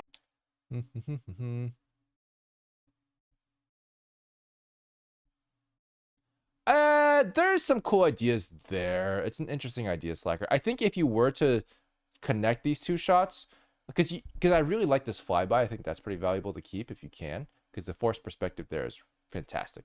But I do think in order to connect it and preserve that, you would lose a couple things, especially with the timing. But you could probably zoom into this a little bit and then just like fly past him and then have him come back. Although he'd be on the other side of frame, which I'm not a huge fan of.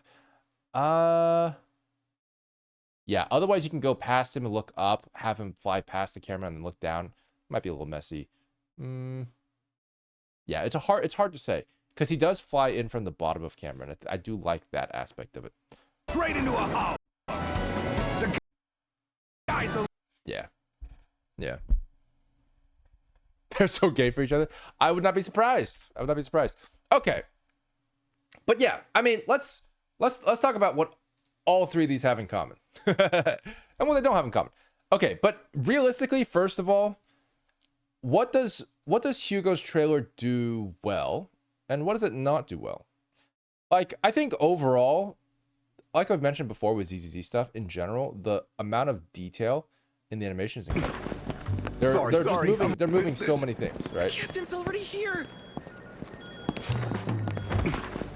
Sorry, I'm running behind. This beginning animation is actually not as smooth as ZZZ animations usually are, which is interesting. And the ending animation is actually in a similar state too. They're actually using mocap for some of this, and I don't think they're using mocap directly. I think they're still cleaning it up. But this does feel like this is mocap. This feels like mocap right here. This also feels like mocap. Emergency meeting. Oh man, I can't miss this. So the reason why I think this looks like mocap is because you have slight bits of jitter.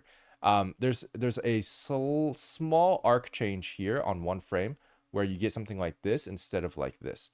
Now, when you do things by hand, everything will look like this for the most part because you are interpolating between like discrete keyframes, right? One here, one here, one here, one here. These are arcs. But when you have motion capture, you have like basically a bunch of things here, and sometimes they can turn very suddenly because the interpolation isn't quite being done in larger scale. Oh, hello. So there's a small amount of it here. It's mostly cleaned up, but I am noticing it. So they likely may have used mocap for a base. I don't want to accuse them of that if people find offense to it. I don't think it's really that bad of a thing to do. I think it's quite normal. But as far as I know, it feels like it could be. Oh man, I can't miss this. The captain's already here. Yeah. Sorry, I'm running behind. Yeah, and I'm noticing here, like for example, the hair physics on his ponytail is a little bit less polished than usual, right? So normally when he would turn over here on a ZZZ character, you would actually get like the hair would actually be kind of curling around his body like a little bit, right? Like it would be a little bit more obvious that the hair has drag. In this particular case, it follows his head a little bit more stiffly than usual. It's a small thing for ZZZ stuff. Can't you procedurally mocapify your animation by using a little bit of noise? No, I don't believe you can. It wouldn't be the same. It wouldn't be the same. You could tell the difference, I think, in my opinion. The mocapification is not really so much random noise. It's actually more specific noise, usually related to like the intricacies of real movement that sometimes don't feel quite right or are being recorded and exaggerated in a certain way. So yeah, it's not necessarily random movement. No. Yeah. Yeah, and the subtleties on this feel like it could probably be mocap. It could also just be reference, to be fair, but it is very, very good. It's Listen very, up. We're about to discuss our yeah, that guy moving feels like mocap as well. person of interest. I need everyone focused.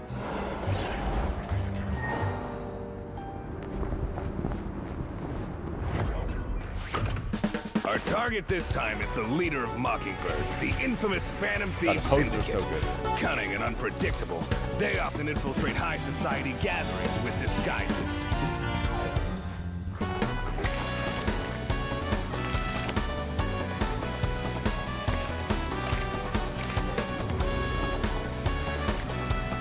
He wears a fedora. It's great.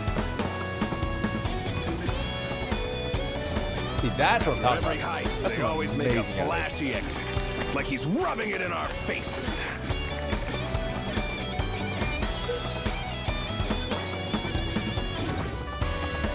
One time, we finally had him cornered, backed him into a dead end.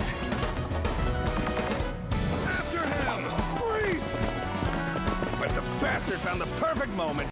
Yeah, this is the ZZ quality animation we're talking about. You see what I'm saying? That stand-up animation? Wait, which stand-up animation we're talking about? Hang on, let me go back.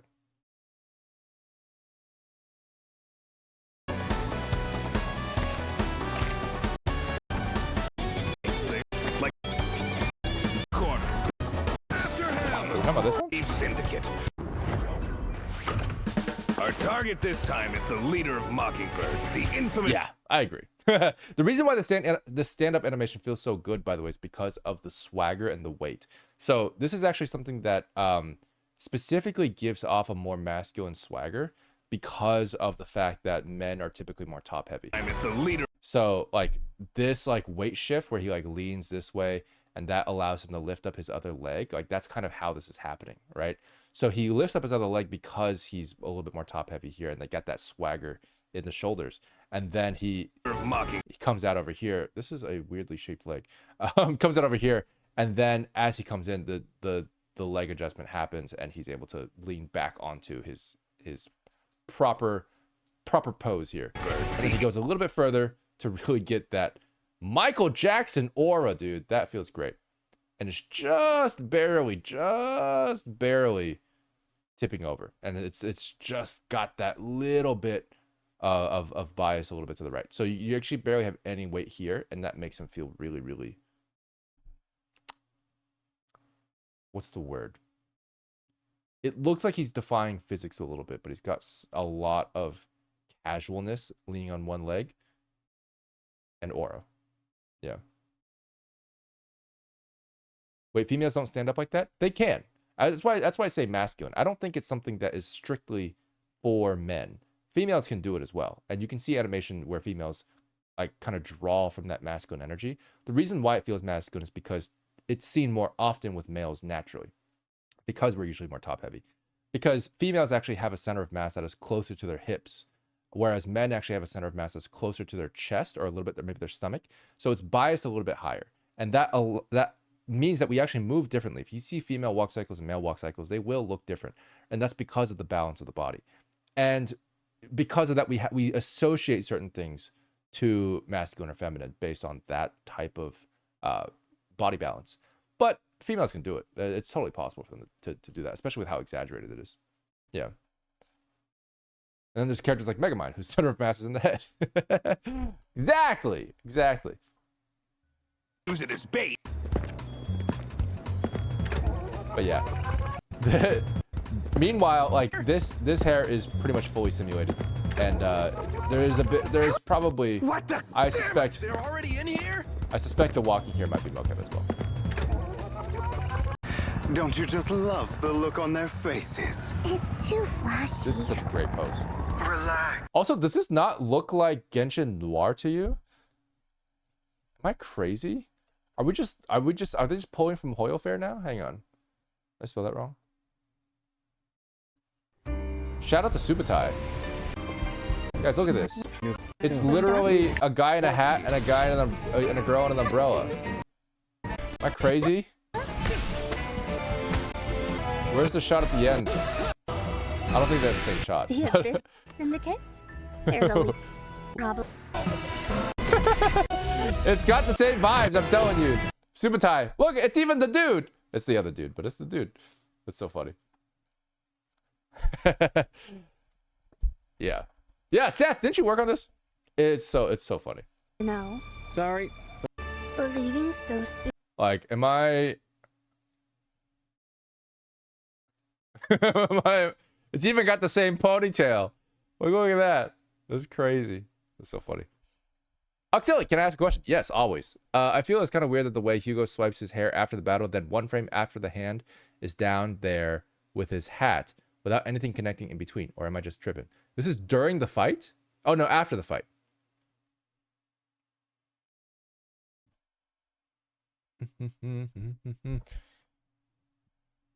Where do I look for this? Right here?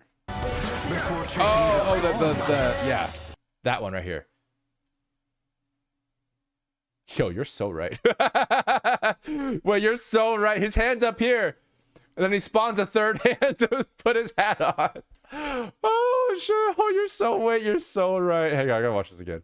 Before chasing the storm, one ought to learn to dance with. Yeah. So you're totally right that breaks continuity. I think it's fine because it does. Throughout the fight, there is some implications of time skipping here and there. So I'm not too surprised. By the covenant of darkness, I shall steal your light. Your anger is like a dull blade. Can't even cut my shadow. There actually isn't a whole lot of time skipping. You're right. One ought to learn to dance. Yeah, I mean, it's just implied that he like his hand goes back down. It's kind of interesting, but you're so right. Yeah, it is rule of cool. Absolutely rule of cool. It worked. It worked on me. I didn't mind it at all. I think it looked great. It's ultimately something that I can forgive because it's so good, right? It is the rule of cool. Yeah. God, very good catch. I'm surprised you caught that. Thievery. Don't you just love the look on their I noticed faces? one thing for the ending here. Flashy. First of all, this pose is fantastic. It's absolutely Relax. gorgeous. The physics is also Your gorgeous. dirty little secrets are about to come to light. But the animation here is not as good as it usually is. This is a not quite. This doesn't feel quite as ZZZ as usual. And Soon you'll be on your. one of the things I noticed is this. This is not a super important thing, but it's a very small thing. This mouth shape is not quite as refined as what we normally see in ZZZ. Mouth shapes are very specific. They usually have to be quite specific. You have to have some amount of control over, how much teeth is getting shown, which teeth are getting shown, that kind of thing. Like you have to understand what you're trying to do as an animator.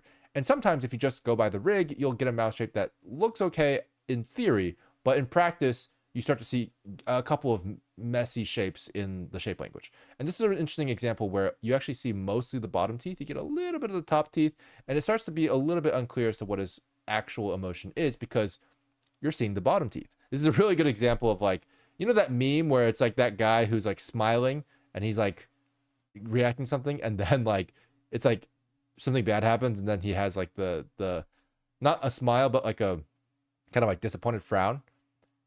And the main difference between his mouth shapes between those two images in the meme are that one of them has his top teeth showing and the other one has his bottom teeth showing. So it actually makes a big difference in terms of what emotion we perceive for which teeth are showing. And so it feels like here he doesn't really have a very clear emotion because he clearly is smiling and he clearly is happy about it. But the fact that his bottom teeth are showing more predominantly than his front teeth, it doesn't quite give that full emotion to us. Yeah.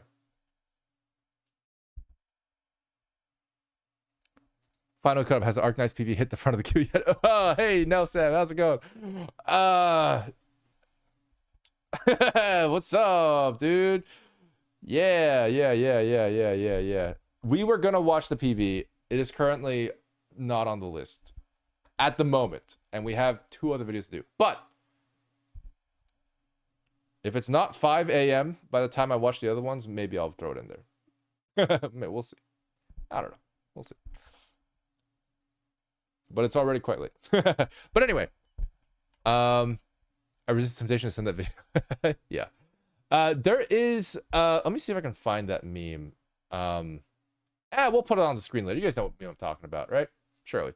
Anyway, so yeah, this is something where the animator isn't quite exerting the control that they do have over which teeth are visible. They could move the teeth down, you know, they can move the other teeth down, or move the lips up a little bit to like get something that feels a little bit better. So it's a small thing that kind of shows like this might be one of their less experienced animators, for example. Maybe they're training someone up and they're not giving the most important shot to them. They're giving all the really, really key money shots in that fight to the experienced animators, and they're really, really doing a great job there. But they're probably moving their experienced animators around to help out on other projects while they train people up for the other shots and scenes. And that's pretty normal in studios. So very interesting.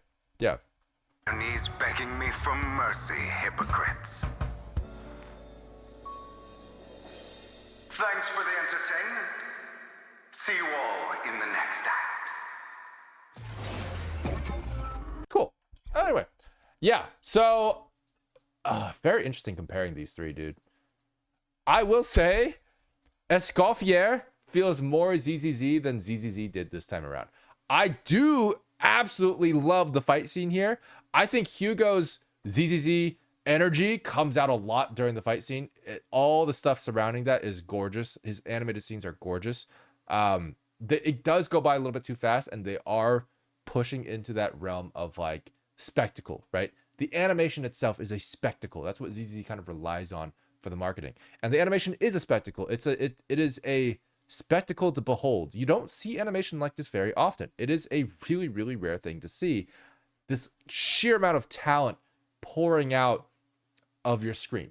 Like it's incredible. That's just absolutely amazing. I mean, if he's inspired by Ruby, I totally get it. I totally get it, man. Gorgeous. I love Hugo a lot.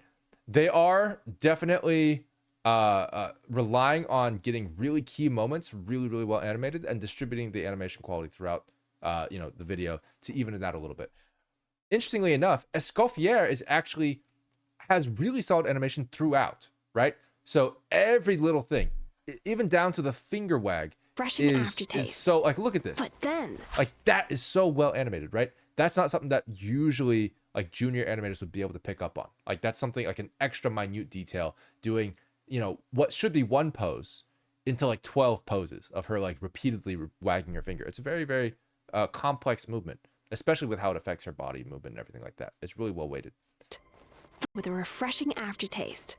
But then, look at that. It's slightly affecting her shoulders and slightly affecting her head and her hair. It's incredible. Like that the minute details, incredible.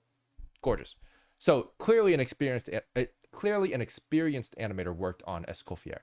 And yeah, and throughout the entire video is absolutely gorgeous. And Wuthering Waves, Zanny, really, really good stuff. I actually really like the choreo here. They did a good job with it. The art direction, I think, is gorgeous in this one. I think they had so many more assets in this one compared to the other two. So they're really relying on like the world building and like the extra character stories that they're throwing in here. This is actually a more of a story than either of the other two. So Zanny is able to actually capture more of an immersive experience for Wuthering Waves fans, which I think is really, really cool. But the animation does have a couple of errors here and there. That's mostly like an entirely different skill set, but the directing and stuff is there and it's doing a good job. And they also have a really good combination with the 2D. I don't think I saw as much 2D stuff. No, just kidding. Just kidding. Escoffier had some crazy 2D stuff at the beginning. I forgot. But yeah. Zanny's got some really good stuff, and I like her as a character. But yeah. They all have their different strengths. I think it's really interesting seeing how different gacha games market their things. Like I mentioned, Hugo, Zenless Zone Zero, animation's a spectacle. They're really relying on the animation itself being absolutely gorgeous and the reason why you want to watch this. Escoffier is interesting because she actually has, while her animation is actually some of the best I've seen in the Genshin trailer, I think what they're focusing more so is on character design, right? Like most of these things are actually highlighting her character design. Like for example, her chef hat, her armpit, her tail, and of course her outfit in general. So the emphasizing the character design itself is actually, I think, the primary goal here for Genshin. And they're able to capture a lot of what she's doing in these poses, right? You see all these poses here, and she comes to life. And you get to know her as a character, which is really, really good. The acting is fantastic. But yeah, it's really just to see who is this character and what does she look like in the world. That's gorgeous. Absolutely gorgeous. Yeah. Highlighting her being lacking top is a good thing. Her lack of a shirt. Yeah, exactly. Yes. Meanwhile, Zanny, again, like I mentioned, Zanny's actually focusing more on story. So they're actually focusing more on like people being, having their attention retained through knowing what's going to happen next. They want to know who these characters are. What are they trying to steal? You know, what is Zanny trying to do? What was she called in to do? You know, like, oh, she's sleeping. What's going to happen next? There's actually a story going on here that draws you in and makes you want to know more. And certain, like, this is not always the case for each of these games, but it seems to be a trend, right?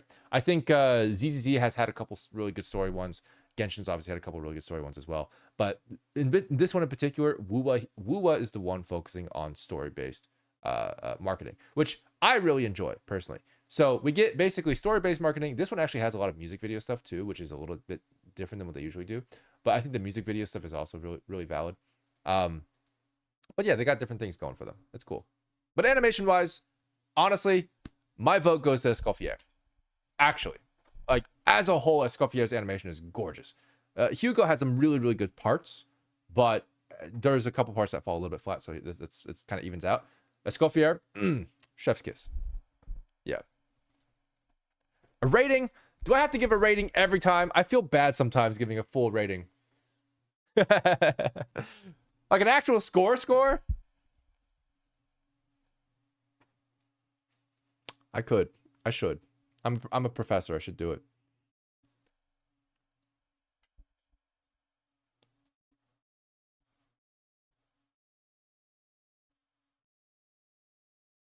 Fun fact, Escoffier has already showed her model in Baressa's trailer. Really? Oh, interesting.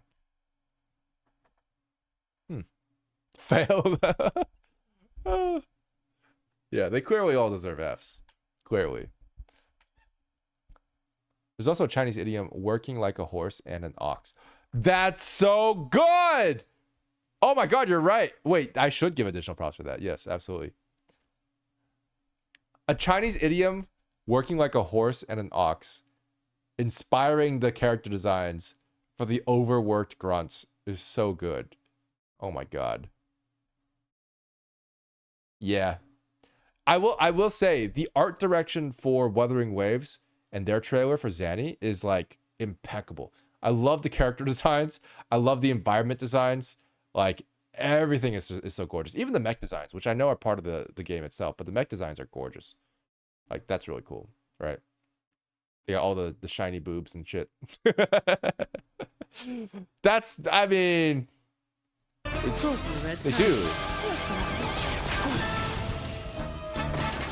Not crazy, right? They do have shiny boobs.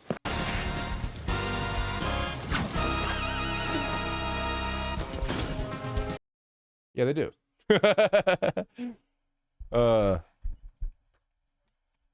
So S plus, S, and S minus. Yo, honestly, I could definitely see that. Yeah, I wouldn't be surprised. They're all very good. I would give, let's see. Out of these three, Hugo gets an S minus. Yeah, Hugo gets an S minus. Escoffier, probably an S. I think it's a pretty strong S. Yeah. And then Zanny. Yo, Zeki VT, welcome. Welcome, Raiders. How's it going, everybody? Welcome to the stream. What am I doing today? I'm streaming, that's right. Zeki, welcome, welcome, welcome. How was your stream? I hope your stream went well. Welcome, guys. Welcome, welcome, welcome. If you guys don't know who I am Dillon Goo. I am Professor Goo, also known as Dillon Goo. And I'm an animator. I'm a professional animator who likes to talk about animation on this channel. And we also have a YouTube channel where we talk about animation. It's fun. Also, I'm an animator who runs an animation studio. And I'm also a VTuber. What else do I do? Chat, guys, help me. Welcome, welcome, welcome, welcome, welcome. Yeah. But yeah, we are in the middle of reviewing, I should say, or not reacting to. But we are also reacting to. We're reviewing animation from Wuthering Waves, Genshin Impact, and Zenless Zone Zero. They're 3 new characters. But we're actually just wrapping up. And we're about to watch 3 trailers, if we include Anata. 3 trailers of upcoming games and judging them on their animation, see which one's the best one. Yeah. Oh yeah, also I signed with Geeks Plus recently. That was cool. Yeah. But welcome! Oh, I'm also a judge for the next Honkai Star Rail Multiverse Vistas fan creation contest. Yeah, that's right. I will be judging your animations professionally. Anyway. Enough about me. Enough about me. Zeki, I hope your stream went well. Please get some rest. Everyone is overworked in Zaddy's trailer. That's true. There are no villains. We're all equally harassed. And the first of our people are the same as our last. And they too, as us all, are equally aghast. What are you? Are you a poet? Zapper? What are you zapping? What are you zapping over here? Please send me your CV. Yeah, that's accurate. Yeah. Congrats on catching one of the few Dillon streams this year. Hey, I said I might be streaming next week. Okay, I might be streaming next week. Very, very cool. Very cool that I might be streaming next week. Give me some credit. Okay. Anyway, we're gonna give a rating for this one. So Wuthering Waves, Zanny, I would give an A+. It doesn't get an S because of the animation stuff. I'm just strictly judging this on animation, by the way. I think like the art direction and the story is fantastic for this one. I do really, really like this one. This was the most engaging one by far, I will say, like when it comes to the story. But the animation does have a couple errors in it, and that's just the stuff that I pointed out, like the walking, the weight, you know, the top heaviness not being properly accounted for. But there's a lot of good moments. Yeah. Who's Zanny? That's a good question, Isaac. I don't know. You said that last time we didn't see you for a month. This is an accusation. I don't see proof. I don't see proof. Don't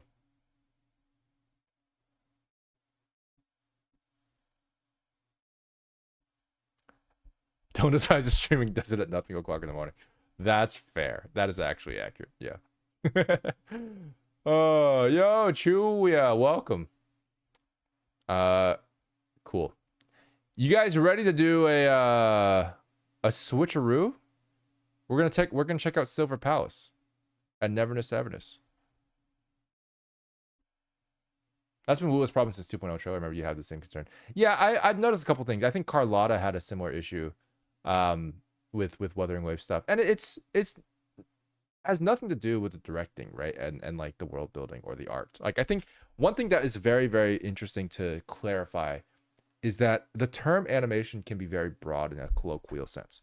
most non-animators, when I say the animation is bad, or I say the animation could be better, a lot of people view that as, oh, the whole thing is bad, or the whole thing could be better. That's not true. My definition of animation is very specific to the movement of characters, right? Not even including the effects, not even including, you know, the ground that they walk on. And this is a common misconception because typically a lot of people actually use the word animation to refer to like an entire video, right? It's like, oh, did you watch the new Dillon Goo animation, for example, right? Like that is a totally valid way to describe it, I would say. Colloquially, people will know what you mean. But it's not just animation happening in there, right? And people will think like, for example, if someone does a really good job at compositing it better and the colors look really good, sometimes people will be like, oh my God, the animation improved so much. I love the animation so much better. But the animation is exactly the same. That happens a lot too. You'll see that a couple times, like in anime or in games or something like that, where like, oh, they really pumped up like the quality of the effects and the comp and all the post-production stuff, and it's just absolutely gorgeous and it looks beautiful. And like there's a lot of cool shaders and stuff happening, but the animation quality is exactly the same in both versions because it's the same animator. But people will still be like, oh my God, the animation got so much better, right? Common misconception, animation actually looks exactly the same. What's improving is the post-production work, right? But it's really hard to explain that to people who are not in the industry and not really familiar with the process. So it's totally valid to call it animation. I just want to clarify for my own sake. When I say that the animation could be better, I am specifically talking about that. The art direction is gorgeous. The writing is hilarious, right? The story is fantastic. There's certain elements here that I want to point out that it's like, it's not just, you know, the whole thing, which is why before I used to have like the whole like breakdown of like animation versus visuals versus like directing and stuff like that. I'm not going to do that today. I don't think it's super necessary. I'm just doing animation right now, but figured I'd clarify that for you guys. So the Kuro Glazers don't go after him. Yeah, no.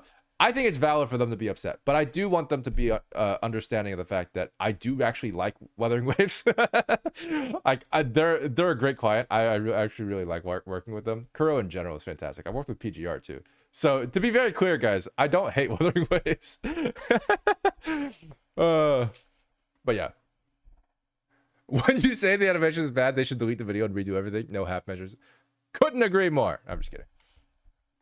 But yeah, there's still room for improvement. There always is. There's room for improvement in our own videos too. I mean, I'm not claiming that we're perfect. Not by any means. Worked with Wuthering Waves, eh? Where's the animation? What? That's crazy. That's crazy. I've never worked with Wuthering Waves in my life. What? That's crazy. I've never worked with Wuthering Waves in my life. No, we have. We've worked with them for Professor Q stuff.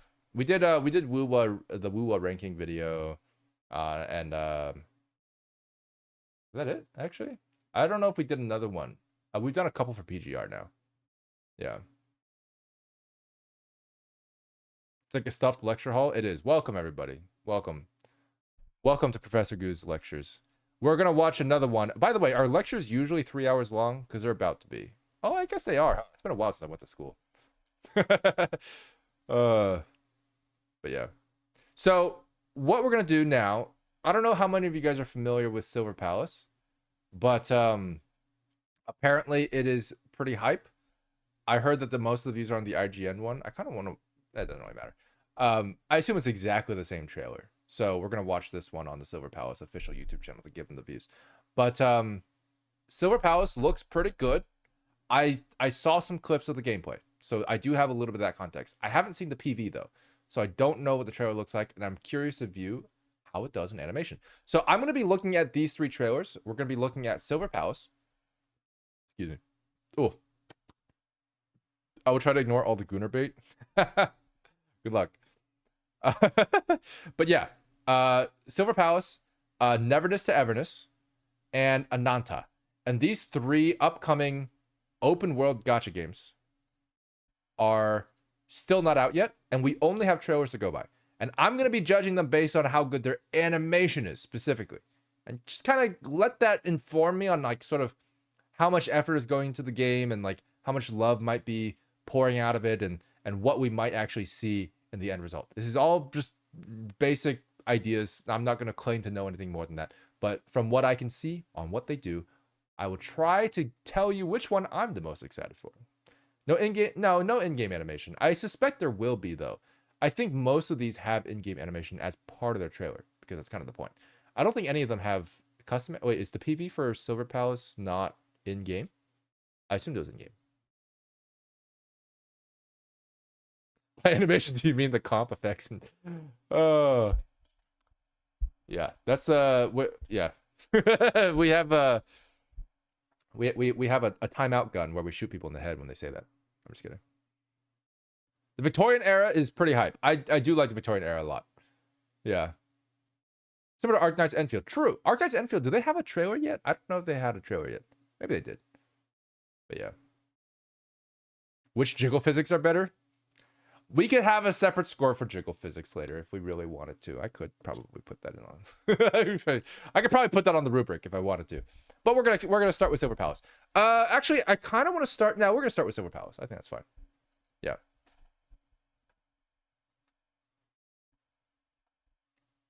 You wait. You already did AK Enfield? Oh, I did. That's right. I remember that. Yeah, that was I do remember that. They had that one money shot. Yeah. We're probably finally getting a W with jiggle ranking. Newer to older? Yeah, we might as well go newer to older. That makes sense. Okay, here we go. Silver Palace.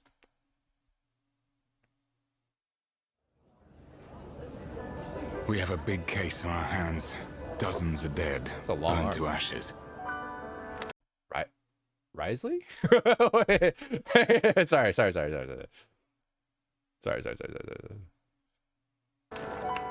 You may be the best detective.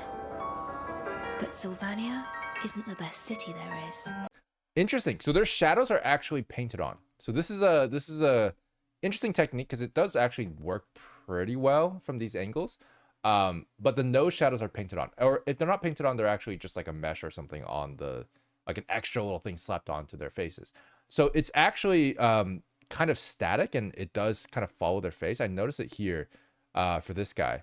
So you can actually see as he turns, even though the light is coming from here, the nose shadow stays fully intact. Now, normally you would want that nose shadow to disappear as he turns and faces a different way, because the lighting is supposed to change, you know, on someone's face when they move. Noticing also that, yeah, so you can see the face shadow is dynamic. So it actually used to be here, and then it moves back a little bit. So that's probably why the desync is happening too. Now, ultimately, if the face shadows were fully static, it would also be pretty obvious. That was like an old technique people used to use. That's no longer the case, but we do see a little bit of that in the nose shadow, which means that their shaders are not quite as complex as what, you know, we see maybe in some Hoyoverse stuff. But they do have a certain amount of normal editing going on, which takes a little bit of work. Yeah. You may be the best detective. But Sylvania isn't the best city there is. The city is like liquid. Damn, that's gorgeous. I have to say, dude, from a world building perspective, they're packing a lot of detail into these frames, and it just feels alive. Like that feels cool, dude. It feels cool to just like be in the city. City is like liquid silver. I will say I really like the fact that this game in particular makes a city feel alive, as opposed to like going out into the field, right? Like into an open field where there's a bunch of grass. Like that's cool, but it's also like this feels more like there's so much more to see per square inch. You know what I mean? Always changing. Walk cycle, interesting walk cycle. Let's take a look at this. Hang on. Always change. Let me just hang on. Let me zoomify real quick. Always changing. Best city there is. Walk cycle is decent. It's decent. The city is like liquid silver. Always changing. It's not bad at all. What is true might not always stay true. The horse drifting, dude. The horse drifting. Holy shit. Sin and evil stalk the city like a stubborn shadow. Oh, God. God damn. Oh, shit. Oh, jeez. Oh. Fair enough. I understand.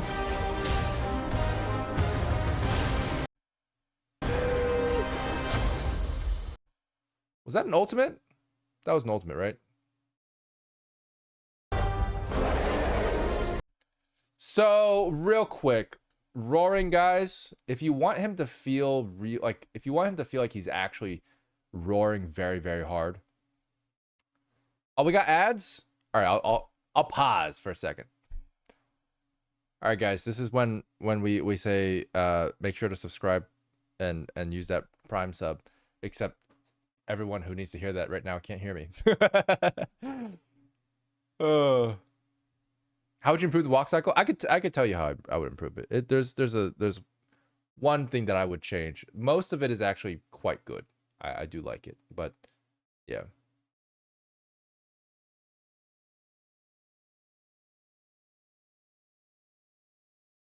So, don't blur the roar. Well, that's fair. Actually, yeah, you could argue that you can keep this less blurred. They're blurring everything but this, so which is a little weird, but it's a radio blur, so we can do. That being said, you also YouTube. Ever wanted to restream on YouTube from Twitch?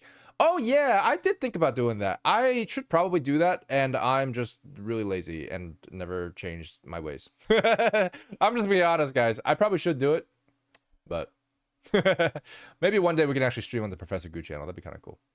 Anyway, welcome back, everybody. So this roar is supposed to be like typically roars and like these high emotional states are supposed to be really, really high tension in the musculature. Oh, hey, thanks for the sub, Isaac. Thank you for the subscription. What a great example to follow, everyone. Look at this guy. He's got no ads in the world. It's crazy. He's got this really cool like name on his screen. It's wild. So as if you guys all subscribed, you wouldn't have to deal with ads anymore. It's crazy. Anyway, main thing is if you dual streams, that Twitch doesn't like affiliate partner channels showing YouTube's channel stream. Oh yeah, that's fine. Yeah, it was whatever. I don't know how it works, but that's fine. Yeah, whatever. Anyway, so if you have a really high emotional state, you're also going to have really high tension in the musculature. So what that means is you can't half-ass your stretch, your flex, if that makes sense, right? If you're flexing your muscles to the utmost, they need to be at the utmost extreme poses. So this is a good example where like he's roaring, but there's one thing that feels a little bit off, which is that he's not roaring as much as he should be. And what I mean by that is like, what if his arm was like this, right?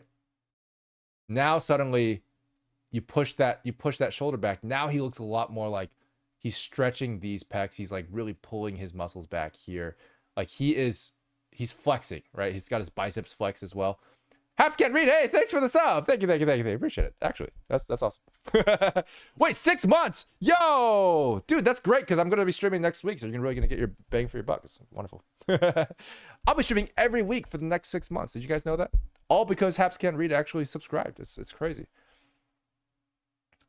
Guys, I'll be honest. I do really want to get to a weekly cadence, but I will be moving to Japan at some point in between there. But I will be streaming. Guys, I promise. Guys, I promise. I'm not super busy or anything. But I will be sure. But yes, it looks like he could exert more. Like this right here feels like, yeah, he's like, oh, ooh, big flex, but he's not like flexing everything because this is going back, this one's not. So you really gotta like feel like a little bit more like he could be trying harder, right? Like that's the idea that I'm getting from this. So if he tried a little harder, he could feel a little bit stronger. But it's also fine. You know, this is like a very small nip. The weight there feels pretty good. However, this has a bit of an issue. So this is an ultimate, I presume, and it's got an actual cinematic camera cut and everything to it. This part here feels really, really good. I do like the rubiness of this. Let's be real. I love Moonfall ruby shots. And the arcs are feeling really good, except when she gets really close to camera here, her head comes in and it does a really good job at doing that. But the sword comes in sooner. So it doesn't quite get the energy across. I really wish that the sword was actually something that came in like not so early. And this would actually allow it to feel like the head is leading here and then comes out of frame and the sword follows. But because the sword comes in early, the head coming out of frame actually feels like a change in momentum, because you have such a strong forward vector here that it would actually be much better if the face stayed here. You see what I'm saying? If the face stayed here, it actually wouldn't disappear at the last second, and you would actually get a really, really strong attack. It would feel really, really good here. Just keep it here. Keep it here, and then transition it into like a kind of a close-up shot here, and you'll get not only a lot of emotion, but a much stronger momentum curve. Because you can just stick with the momentum curve of the forward thrust, and that's fine. But again, if you did want to have this thing here, just make sure that the sword comes in afterwards, after the head. And you would have to push the hand back quite far to do that, because the sword's quite long. So I don't blame you for that. But yeah. This part here could also be an arc smooth. I think there's a little bit of an attempt to get her to go to the right of screen a little bit unnaturally in order to get like a screen wipe with her eyes, because we want that motion trail from her eyes. However, I think that does make a really sudden change in momentum here, going from right to left, that doesn't feel quite natural enough for it to be justified. I think if you were to go from the right side to the left side and you want to get that screen wipe, you have to go further. So this thing right here, if she's coming in like this and then goes like that, doesn't feel good. You know what does feel good? This. Same movement, right? But better arc. So this is the arc you would rather follow if you want a screen wipe. So you can have her move right first and then come forward. That way you have that arc to transition the momentum more smoothly. You're not making crazy 90-degree turns or anything like that. So I recommend that. I think that would help a lot in this particular case. You guys got some time before the game comes out, so hit me up with a consultant fee if you want. Either way, yeah. They don't want her to move out of frame. They don't have to be fair. But I think it's pretty like they just need to get the arc in. They don't have to move her fully out of frame. It just depends on how much they want to move her. But like, yeah, most that, to be fair, I can see some. Is that jiggle physics?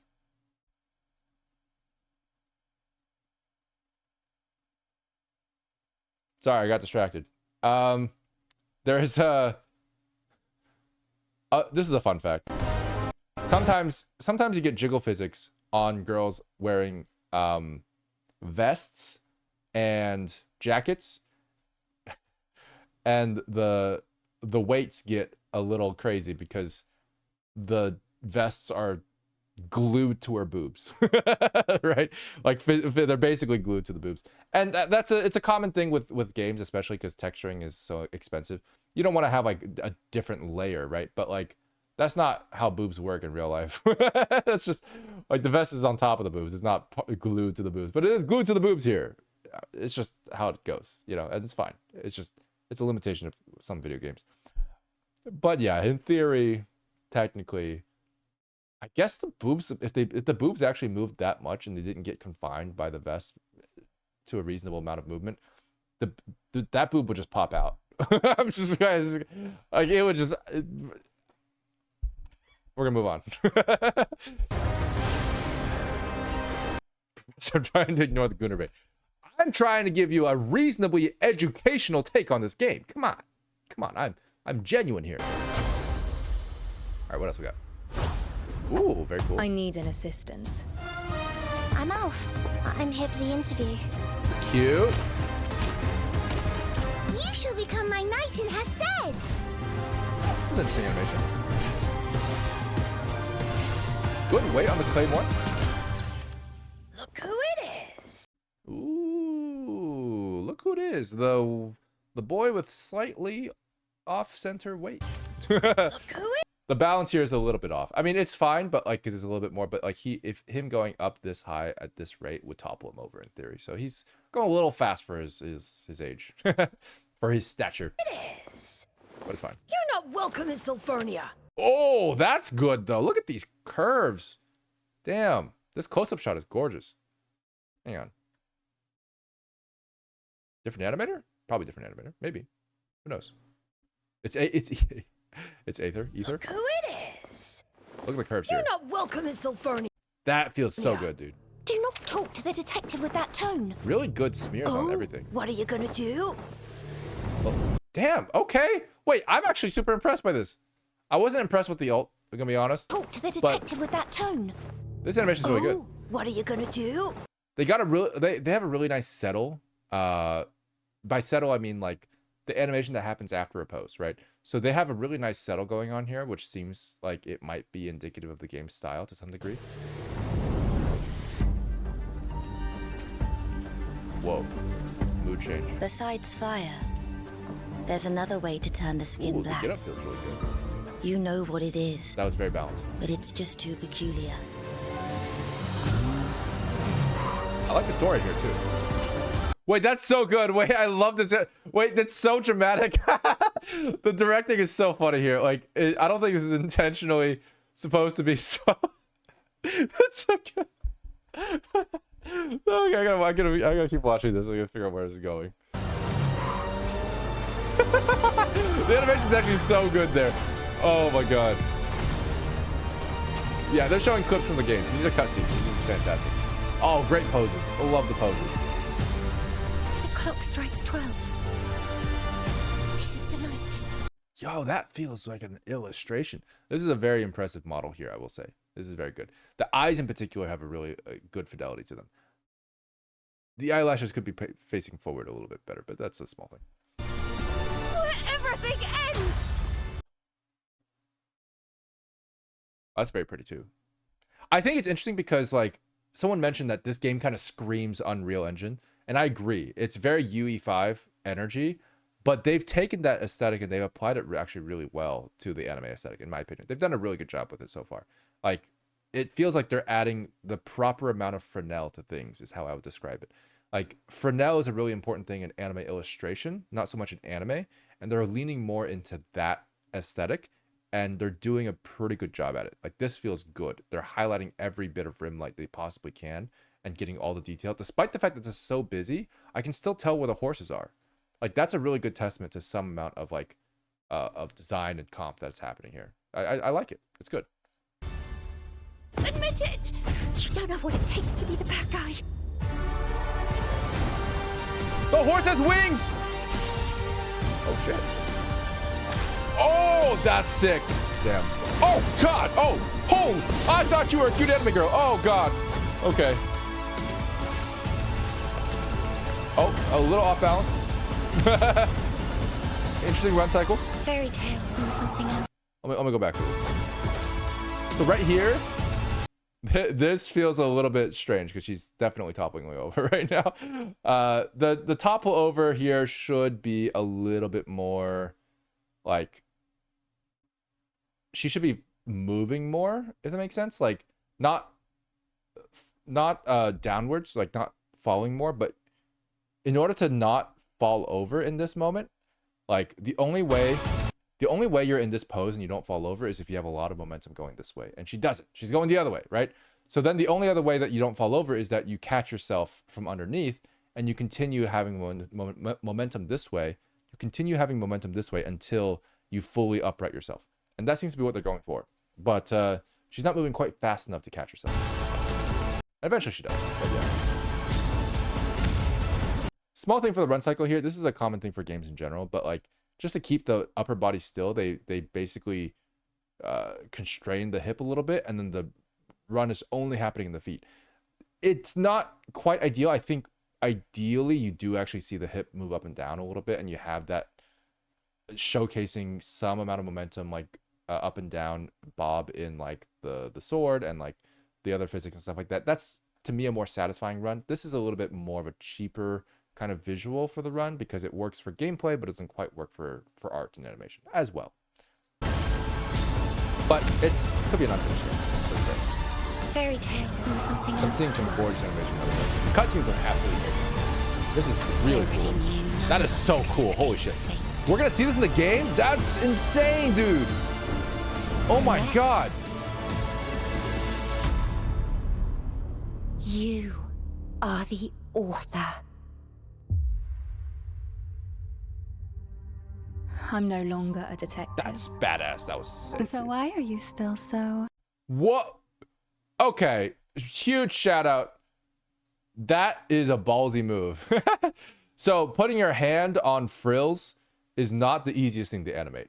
It's actually kind of difficult to do. It's not impossible, not by any means, but like you're gonna see a lot of clipping if you don't do it right. And so the animator had to manually animate the frills going down and like coming into contact with these these hands. To some degree, you have to have a decent amount of bones in these frills just to get something that doesn't actually clip. So that was ballsy. They did a good job there. I will give them credit for that. Yeah.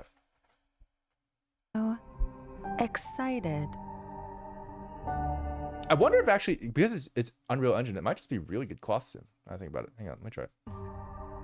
So why are you still so... It looks like it could be really good cloth sim, but that can't be because it's basically flat against her body, which is very difficult to do. Flat clothing, very difficult to simulate because it basically glitches between, you know, contact points. That's fascinating. Yeah. Either way, very ballsy move. So I give them credit. They chose the ballsy move. From a technical perspective, they're not shying away from anything crazy. Excited. Okay, very interesting. Okay, so I mean, from an animation standpoint, I would say Silver Palace is like decent. It's not the best animation I've seen. It's got some issues here and there, and that's fine. But like, it definitely has like a good amount of work put into it. I would say, especially with the variety of animation that we see, right? Like, also like certain things just feel really good. Like, there's another that get up animation is actually quite good. Weirdly enough, right? Like that feels great. The character designs look pretty cool. I do like them. The way to turn the skin black. I think you know what it is. The acting could use a little bit of work here and there, but it's well done. It's well animated, and the visuals look really good too. I think animation wise alone, I would give it like a B plus, a B or B plus. I think it's good. It's definitely not bad, but it's not something that I would immediately say like, oh, you should watch this for the animation. You know what I mean? It's got a lot of really, really good strong points to it that are not necessarily just animation based, but they do have some really cool scenes. I will say like this, like that pose is gorgeous, but also like whatever the heck this was, that's insane. That's just crazy. But yeah, I also, to be fair, I also think this is such a large game. The animation quality varies to a certain degree where it's clear that they have quite a few animators of varying quality. So it definitely has, or varying levels of experience. It definitely has the breadth of a open world game where the scale could be quite large, which I think is a good testament to what we might be able to expect, which is good. I hope it doesn't mean that the animators are spread too thin though, because if it does, then that could be a bad sign. It just depends. So we're probably still have time to improve it. Hey, if they want to hit me up, they can hit me up. I should just do animation consultant, honestly. At this point, guys, come on. I could do animation. Hey, you guys could also sponsor the channel. That's also a great way to do it. Cool. Let's watch Neverness to Everness now. I think I saw this once, but this is the closed beta trailer, which came out like 2 days ago. So let's take a look. Oh, we got an ad break. I'll wait for 30 seconds. Is that just a werewolf heart strapped to her back? Oh yeah, almost definitely. Yeah. The characters also use guns, so wouldn't that make it shaky for that aim if they would make the run that detailed? Not really. Keep in mind, from a gameplay perspective, you have a crosshair. So it's kind of fine. As long as the crosshair is fine. It also depends, I guess, if they want to have like any amount of like aim inaccuracies when you're running. Oh, the run cycle. Yes, good point. So the walk cycle isn't the best city there. Oh, you're asking about the run cycle, but I'm gonna answer the walk cycle question from earlier. The city is like liquid silver. So this walk cycle is interesting. Always changing. I actually don't know if there's anything I can improve about it. Always changing. Silver. But legitimately, the one thing I would change is I think her butt should, like, it should turn a bit more. It's right around here. It's a small thing, but right now it feels like Always. Let's see. Always changing. Isn't the best city there is. The city is like liquid silver. Always changing. Always changing. Always changing. Always changing. Sorry, I was staring at her butt for animation purposes. No, it's actually fine, actually.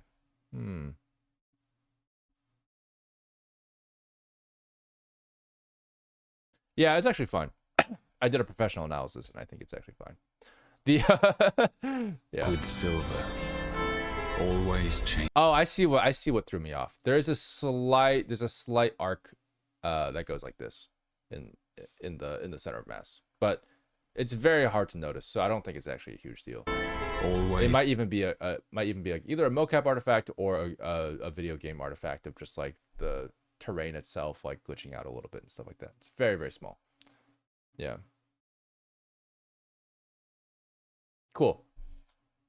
All right, next. Neverness Avernus. Here we go.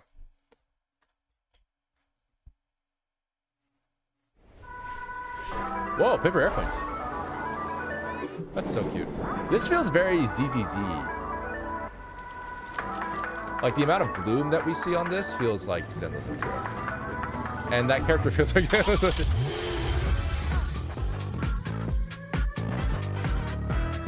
Dude, this looks so good.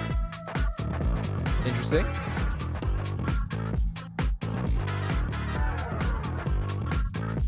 That's cute. Good camera movement there.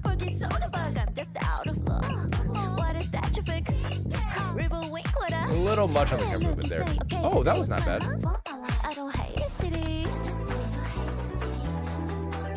Dude, that's so cute.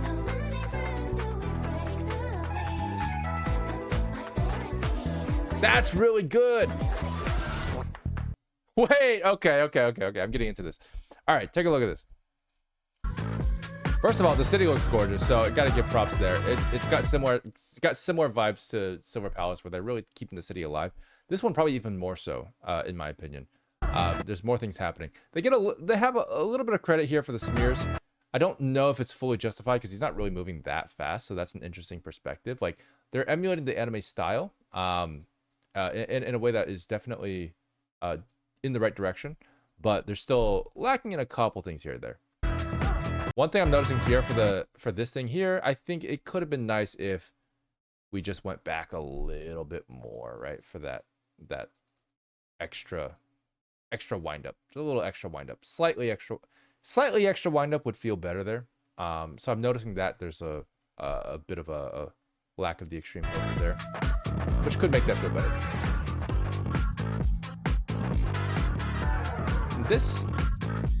This one also has a bit of a similar issue, but she has really short arms, so I don't know how this would necessarily be resolved.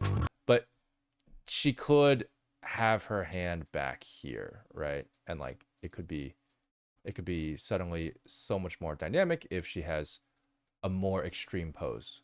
If we can get that out of her, I think ultimately the shoulder would have to be rotated quite a bit, right? And then like the chest would be rotated, and then you can get something like this where the net is like further away, right? So that'll feel good. That'll feel pretty good. But it doesn't feel quite as strong here. You can feel that. It's like it's supposed to feel like a really strong attack, but it's not. So those are small things. That's a really cute camera pose. I think that's not bad. And I talked about the camera movement before. This right here goes a little bit too hard. And we talked about what makes a dynamic camera feel too busy, right? Like it feels too hard to track. And it's all about that screen space. So they did a really good job here. This is a small thing. This is not really gameplay related, so I can't really talk too much about it. But like here, they're keeping the screen space really, really well oriented on like this guy, right? So like it doesn't really move too far from that original location, and they transition it out of that location pretty smoothly. But then all of a sudden, you'll notice this. This guy's screen space, where is he? Or I guess it's a girl. Where is she actually going? She's kind of moving around quite a bit in screen space for not a particular reason, and it becomes really hard to track her. all of a sudden, because now she's all the way down here, right?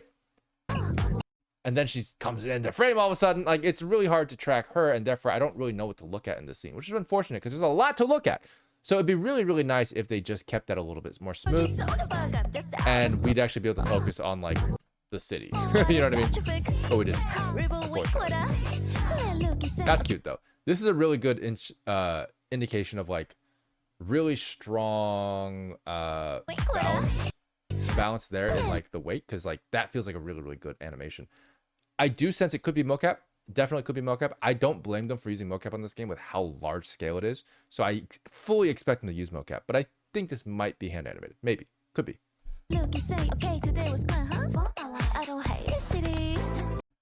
Flute. Yeah. That is so impressive. Husbando. This is so cute. This is really, really well done. I mean, I find it interesting because like by replacing the background, that's not easy to do in video games. It's not like particularly difficult, but it's extra effort, right? So they're actually doing a really good job capturing that energy, I will say. And I like that they've done that. And the eye sparkle and everything like that, all that stuff is done really well. And this frame looks 2D, like it could be 2D. It's a good testament to like the hair textures. It's a good testament to like the face model, even the nose highlight. It's really good. I like it. The vapor on the coffee is 2D. Yes, I should mention that too. Right here, when he pours the coffee, yeah, that is a fully 2D smoke. You can see because it moves on twos or threes, and it doesn't fully sync with the rest of the animation. It's going to be easier to do in 2D. The fact that they've done that is a really good testament that they've paid attention to like what looks good, not necessarily what's the easiest. Because 2D does take more time. Yeah.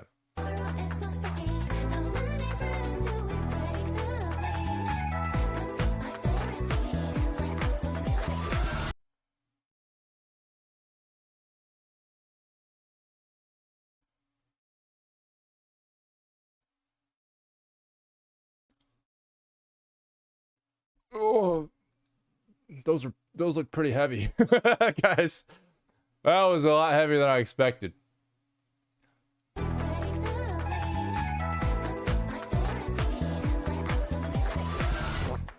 That's so cute. That is really good animation on the car. I like that a lot. Oh. I'm trying to gauge the jiggle physics, guys. I'm just legitimately, I need to figure out what they're trying to do here, what their approximate quality is on that.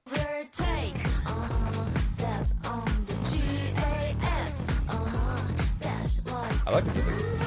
That's so cute. Oh my god, I love that so much, dude. Holy shit. Wait, I love this. They're actually doing such a great job with the rendering. Like, this feels good. Oh. There's a missing frame on the shadow. But yeah, like I'm pretty sure the contact point of where the shadow is contacting the glass is probably in comp or something similar, where it's not actually in 3D where they're drawing that. And that makes total sense. But that means they're doing extra effort for it. So cute. Wait a minute. Why are all of her fingers the same length? Wait, what? The fingers the same. Am I crazy? The fingers the same length.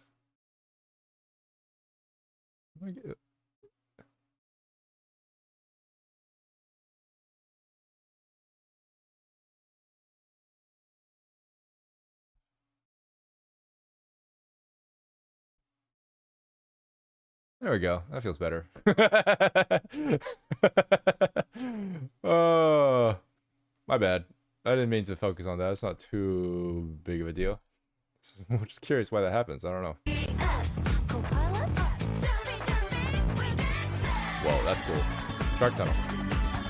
Oh, okay. There's a couple issues here. Okay, hang on. Okay, interesting. Why does she look so familiar? Anyway, her turn here. So this is a common thing. The turn here comes from the hip, but it doesn't have any delay in the chest. And there should be a little bit of delay in the chest.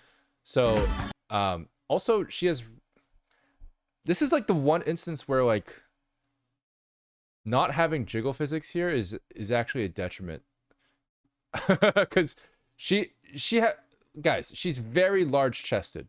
She's very large chested, and she's turning.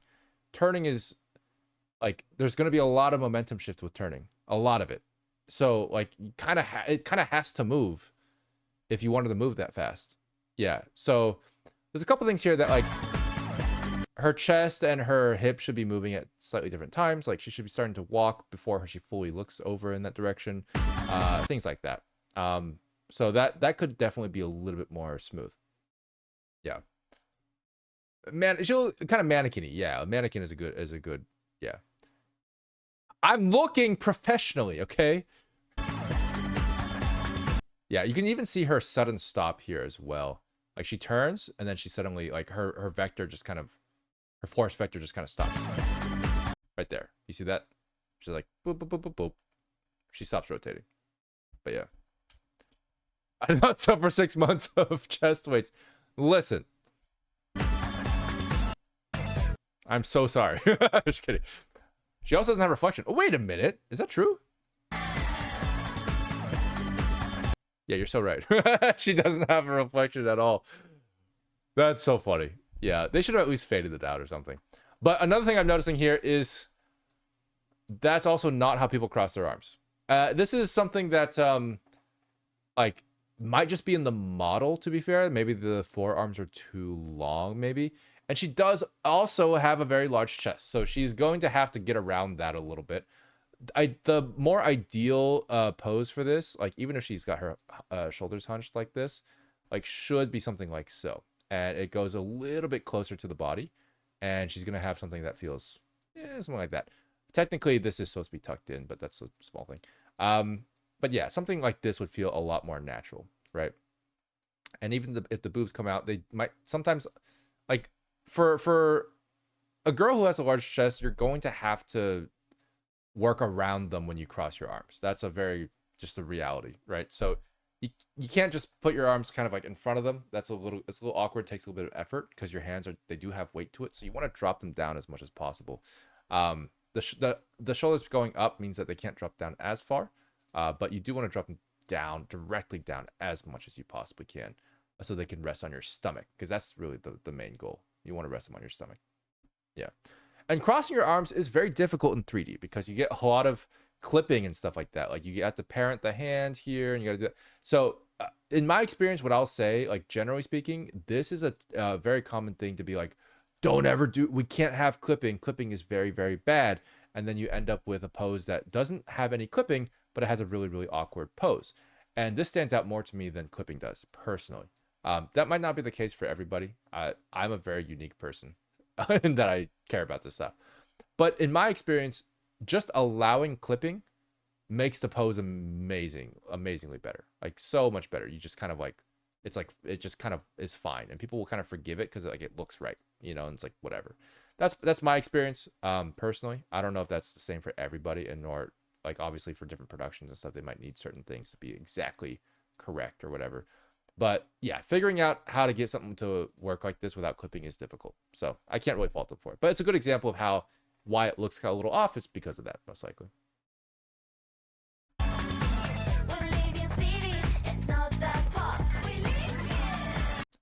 Oh my.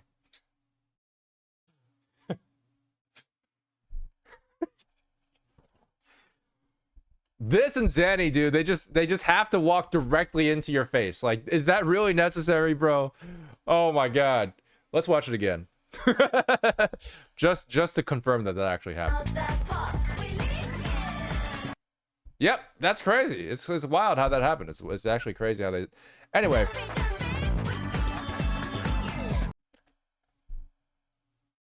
It is literally exactly like Zanny. Okay, crazy girl. The crazy... Oh, the feet shots. Oh my god. Okay. We're gonna keep going. Fair enough. Crazy girl animation doesn't have the strong poses that I wish Crazy Girl would have. So the animation there is a little bit slow, but that's okay. Oh my god. Whoa. Whoa! Whoa! Holy shit. Ranch? Wait a minute. Raiden Shogun? Raiden Shogun again? Wait, Raiden Shogun? Wait.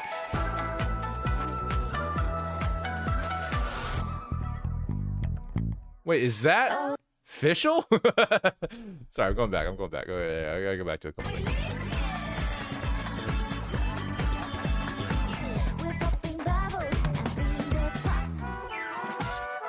So the feet animation has budget. I'll tell you that much. They got an experienced animator to animate the feet. How do I know that? How do I know that? Because every toe moves. Because every toe moves, guys. Every single toe has some movement to it. Except for maybe the pinky a little bit. Yeah. So that's how you know and there's an experienced animator working on this stuff. It's literally, guys, I'm gonna be honest. One of the easiest tells for how experienced an animator is how many bones they move. How many bones are they comfortable moving? This looks gorgeous, by the way. I love that. Looks so good. God. The walk here is a little stiff. And I think it's because of the hands. The hands, well, there's a couple things about this. It looks a little bit robotic, but the hands, like, I don't know if you guys ever notice our hands. It's very easy to think that we actually karate chop the air when we walk, right? Like, hey, I am walking, right? And my hands are slicing the air as the pendulum swings, right? However, in real life, if you ever pay attention to our hands, usually our palms face backwards just a little bit. It's a very small thing, but typically, like, your hand will probably is more likely to be facing slightly away from the front. Like that our resting position is a little bit closer to that. It's like 30 degrees or something like that. Nothing crazy, but you'll notice that when you walk or when you see other people walk, our knuckles kind of face the front a little bit. They don't face fully to the side. So that will make things look a little bit less natural, because in order for us to walk like this, we actually have to flex our wrist muscles. Like, we actually have to try to do this. And so that's why it looks a little bit more like military, which, to be fair, maybe that's what they're going for here. But yeah.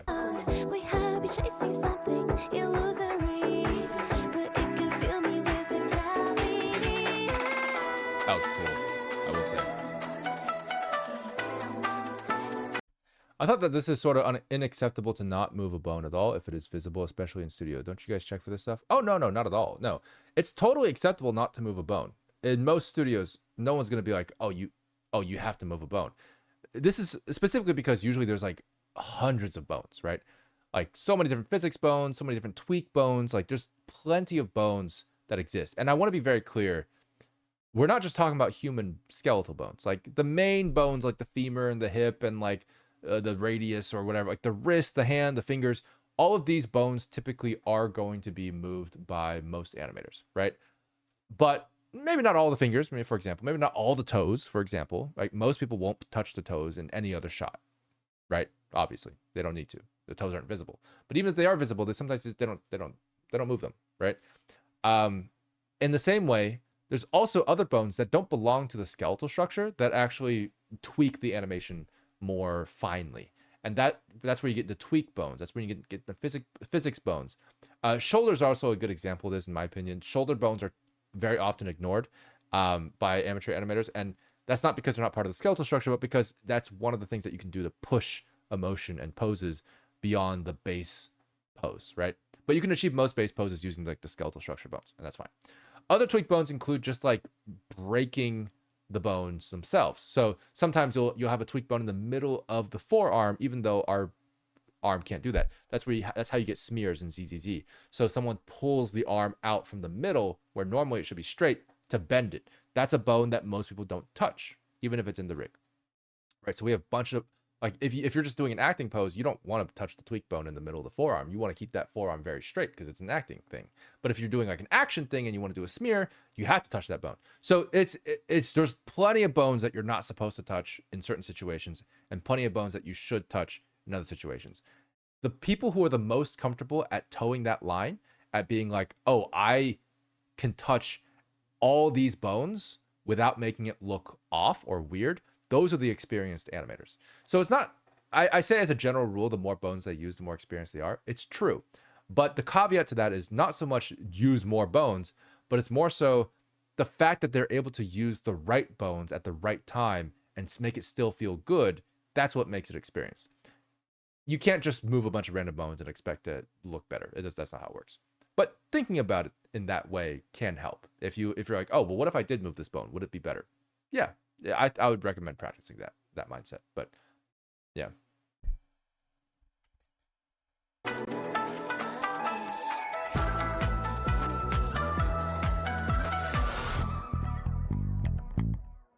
Overtake. Step on the gas. Dash like a. Wait. Isn't there a Wooba character that looks exactly like this? Am I crazy? Anyway. His name starts with a C? Yeah, Calcharo. That hit him. Yeah. This dude has an HSR face. He also kind of looks like Sunday with long hair. Yeah, I agree. Drifting. Yo, let's go. Initial D. Holy shit. Oh, that looks good. Oh, the impact frames. Oh my god. Oh my god, the musical instruments too? That's pretty good. That's pretty good, not gonna lie. They do have a bit of a syndrome here. This is a small thing, but this part of the finger is a little too long. It's usually not that long in our actual hands, if you notice, for the models. So small model issue. Technically these bits should all be approximately about the same length, but this is like this is like twice as long as the rest of the finger. But that can make certain things like this feel a little odd. But yeah. Quincy, hello, welcome back. Long time no see.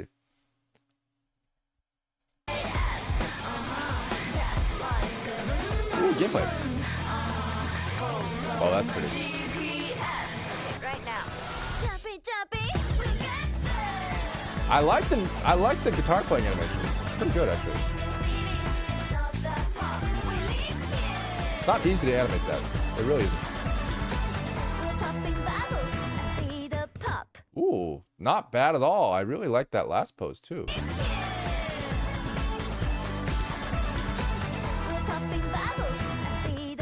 Yeah, this feels really good right here. Yeah, short hair Stella is doing great. Anyway. Samurai Blue? Yeah, pretty much. Okay. Fair enough. Interesting. I'm fascinated by Neverness Everness because I think they actually have some really good animation. I mean, look at this, dude. This is absolutely insane. I don't even know what this is. Why it looks so much better than everything else. Look at this. The drifting feels good too. This feels like an anime. This feels like an anime. This is probably an anime. So that's all 2D. There's a lot of 2D stuff going on here. The cars are 3D, but the blood here is 2D. But the lighting and everything on this feels so good. It feels like fully comped, and but I assume it's real time. It just feels so cinematic. I really like that. So they have like this is also just absolutely gorgeous. Like this. I mean, okay, so the feet, yes, also gorgeous. They're actually really well animated. There's a little bit of clipping. If I were to criticize it, her toes are clipping to the ground. I'm not gonna say that it's a bad thing, but I'm just pointing it out professionally. But this whole sequence looks gorgeous. I love that shot. They're really focusing on these shots that could be illustrations, and I love them for it. That's great. So love her. She's fantastic. And then certain animation doesn't feel quite as good. Like this doesn't feel quite as good. We talked about that. And there's a couple things here and there. So they have a decent variety of animation quality. I would say it varies a lot more here than it did in Silver Palace. Like the quality does, which could be a testament to how big their world is, right? Or how big their team is. Like this is a really interesting, like this for example is like the animation there, and even the animation in like the guitar playing in the band is like leagues better than the animation of the girl crossing her arms, for example, right? And like then you also have like shots like this as well, which are just like that's gorgeous, right? Like, these all work really well. So I would say they definitely have like a decent variety of experience in their animators, and that probably means that they have like a really big world. It's my guess, because they do have that. They have a lot of stuff to create, and they have good content. I really like the brand that they're going for, I will say, because it looks hilarious. It looks amazing. It has a lot of ZZZ energy to it. It doesn't have ZZZ quality animation. We can't claim that, but in certain scenes, it does certainly try to go a little bit into that direction. But it's not there yet. But that's okay. That's good. I think ZZZ quality animation for an open world would be absolutely insane, to be fair.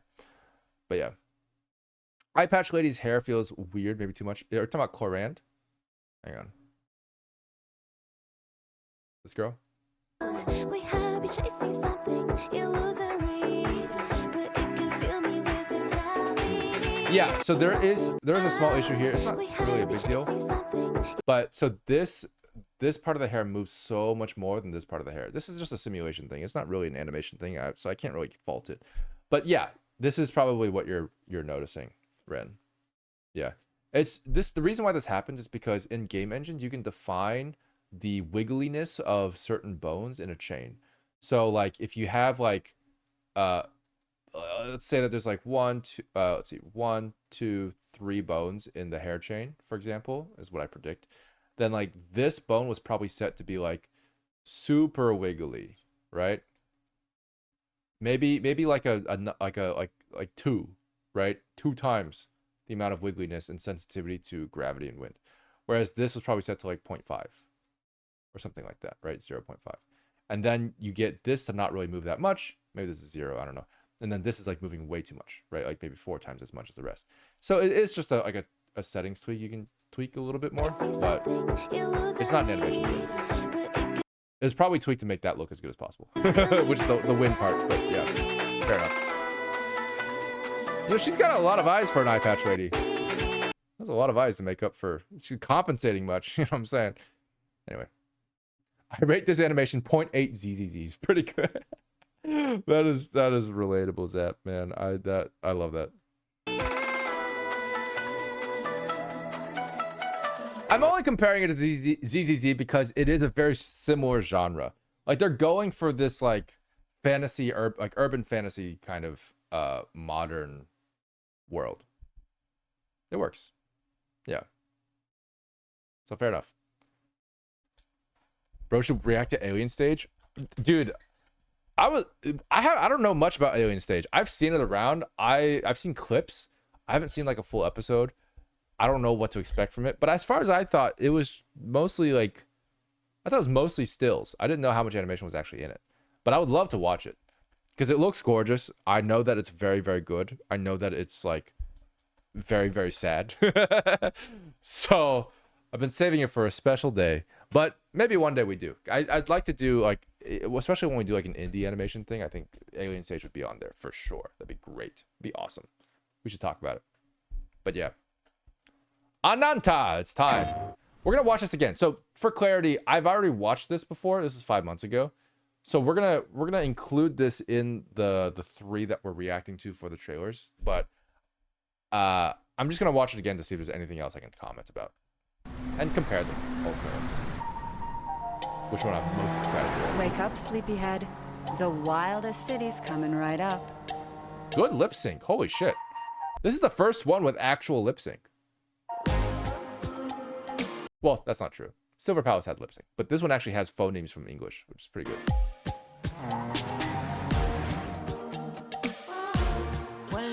God, this world feels so alive. Oh my god. There's so many people here. Like that feels. Wait, this is Shibuya Crossing. This is totally Scramble Crossing. That's hilarious. Like because I've been here so many times now. Yeah. How are they gonna fit these games in the phones? Actually, I have no idea. Yeah. Ananta still doesn't have closed beta? I guess not. Yeah, I haven't seen any new trailers when I looked it up. That's so cool. Dude, this game feels so alive. Oh man. That's crazy. Oh, that looked really good.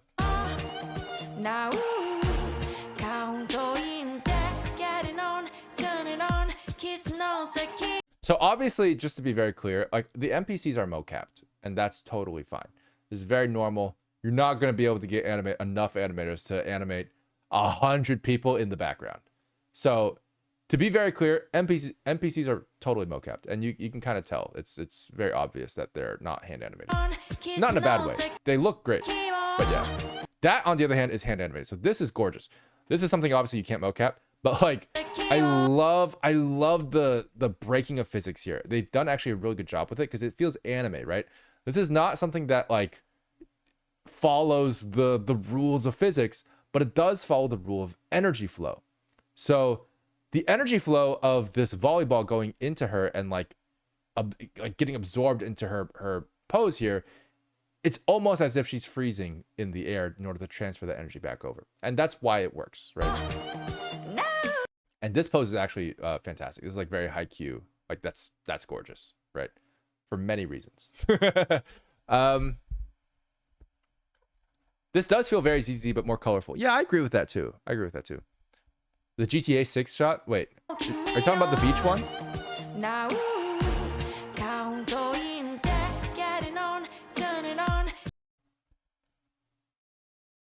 This is is this the GTA 6 shot? Because I remember there was a beach shot in GTA 6.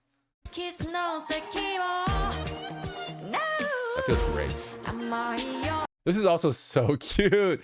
This is so cute. This is really interesting because from a gaming trailer perspective, it's like, are we gonna be able to stream? That's like really, really cool. No,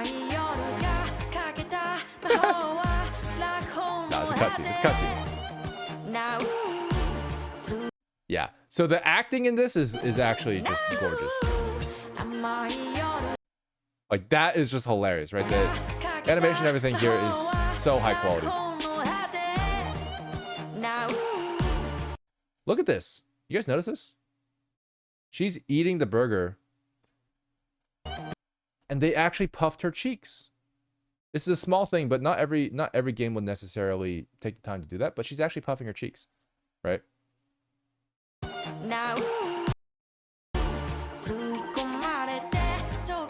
That's crazy. Like, this is so good. The amount of time and effort it would take to animate this, by the way, is like non-negligible. This is not mocap, by the way, obviously, but in order to animate this to feel like this, you're taking the guy's ass off the toilet, you know, like you're doing all these things where you're making this feel as lively as possible. They could have easily parented his butt to the toilet. Hang on, I have to sneeze. It's coming.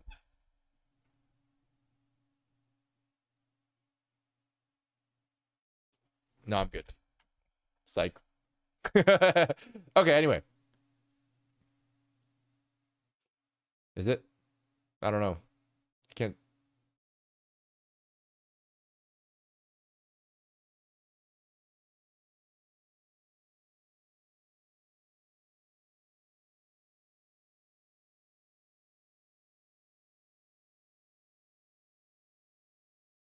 Nope, it's not coming. Damn it. All right, anyway. But yeah, this is very good. I would rate this run cycle very high, by the way. It's actually really, really well done. There's so much detail, and there's also just like a lot of really good physics going on here. Dangers on the horizon. Great focal length there. But you know, good side view on the model too. The thing that keeps Honkai Impact keeps us united. God, that's great. One thing. I love that too. Let's get home early and game on. Spider-Man! Great camera work. That was good. Really kept the screen space intact there. Yeah, this is gorgeous, dude.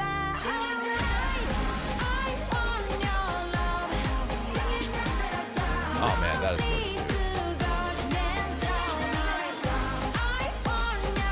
Yeah, I talked about this last time, but like the amount of effort that it takes to animate this particular boss fight, like the animation on this car is just absolutely gorgeous. Look at the asymmetry here, right? Like you're really pushing the rig to its limit in a nice way that like on a character that doesn't have a pre-existing like skeletal structure that you can study, the animator here knows what they're doing, and it takes a lot of effort to actually get something that feels this good to that level of quality, especially with how cartoonish it feels, right? Yeah. Great camera work on the cutscenes too. Like that's hilarious. But you just go into cars, it's so good, dude.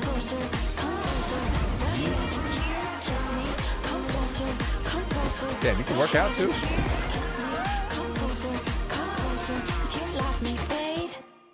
Wait, are those all just like dates you can go on with the girls?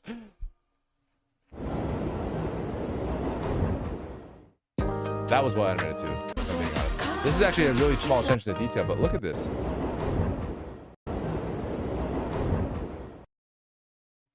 They decided not to have all the people react at the same time to the bump. It's a domino effect. You see that? So they actually got the domino effect. They technically should have all reacted to the bump, but it was mainly the guy on the left. And he domino affects the other two guys. Actually really well animated, honestly. Wait, that's a Spider-Man loading screen? Wait, actually?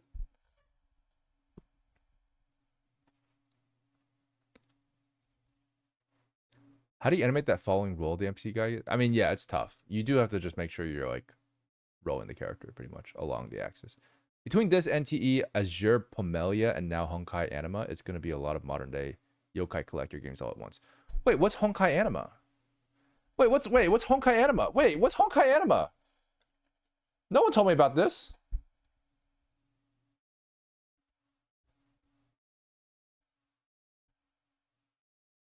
New Pokemon game.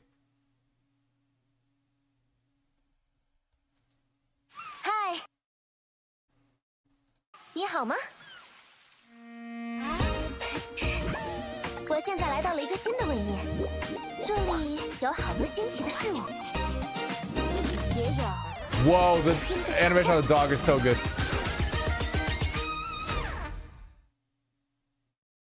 Well, cool. Fair enough. Well, I mean, I'm curious about that. But it doesn't look like there's a whole lot out yet. Fair enough. But that's Ananta. Ananta's really good. What I will say, from what I can see from Ananta is the one I'm most excited for. It clearly has a much more consistent quality of animation throughout, which means that probably, hopefully, a bigger team of animators who are all generally more experienced. It could also be that they just have more production time to work on it. That's also possible. Obviously, it's been a while since the last announcement. Production has a lot of different ways to manifest itself, right? So I think they're doing a great job so far. The cutscenes, the gameplay animation, all the movement of the characters feels really, really, really good. Like, very good. I'm actually not able to notice a whole lot of errors in Ananta. Like, there's very few animation errors in this, which is impressive considering how many characters are actually moving. It is incredible, actually, how there's basically no animation errors in this. It's really good. So, yeah, I definitely put Ananta at the top. I would say Silver Palace is actually animation wise probably a close second, because NTE, like Neverness to Everness, has this, which is absolutely gorgeous, but there's also a couple things that, like, animation wise, feel like they're lacking a little bit, and that's fine. But from a gameplay perspective, I'm a little bit more excited for hard to say. I actually don't know the difference between NTE and Ananta. I don't really know. I think NTE has a lot more magical stuff, and Ananta doesn't lean into it as much. They lean into a little bit more of the technological things. Obviously, there's like cars that have saws in them, but like generally speaking, I'm assuming that's the case, because you have this. But who knows? Anyway. But yeah, based on the animation alone, the one I'm most excited about is Ananta, for sure. Trying to do Spider-Man, GTA, Gravity Rush, and Pokemon and Genshin stuff all at once. Yeah, true. It's the most exciting, most concerning because they're trying to hit so many bases. I agree, but what I'll say, from what I can tell, because Ananta's animation is so good, it feels like it's not a cash grab. I could be wrong, because it really just depends on the talent that they have. But if it was a cash grab, they wouldn't spend that much time getting the animation looking as good as it does, in my personal opinion. So to me, it feels like a passion project, and I could be wrong about that, but I assume with how long the game is taking, it might just be a passion project. I'm hoping that they still have funding. That's really the biggest problem, because they are spending a lot of money on it. But from an animation perspective, it seems to me like they care more about it than just the gameplay features. Does that make sense? Yeah.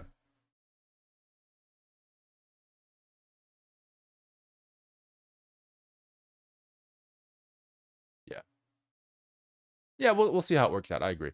I think, like, you know, for comparison, like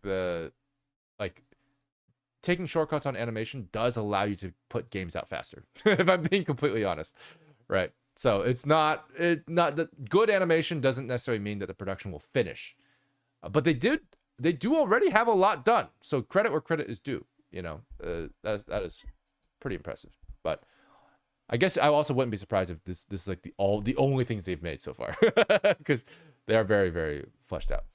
But yeah. Nanta also uses Unity like ZZZ because the shading is very similar. I can agree with that. Yeah. Yeah. Silver Palace is UE5 for sure. And I think NTE probably is also probably Unity, I think.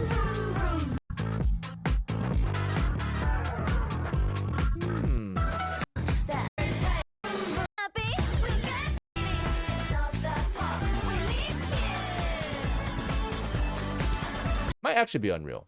Hard to say. Yeah.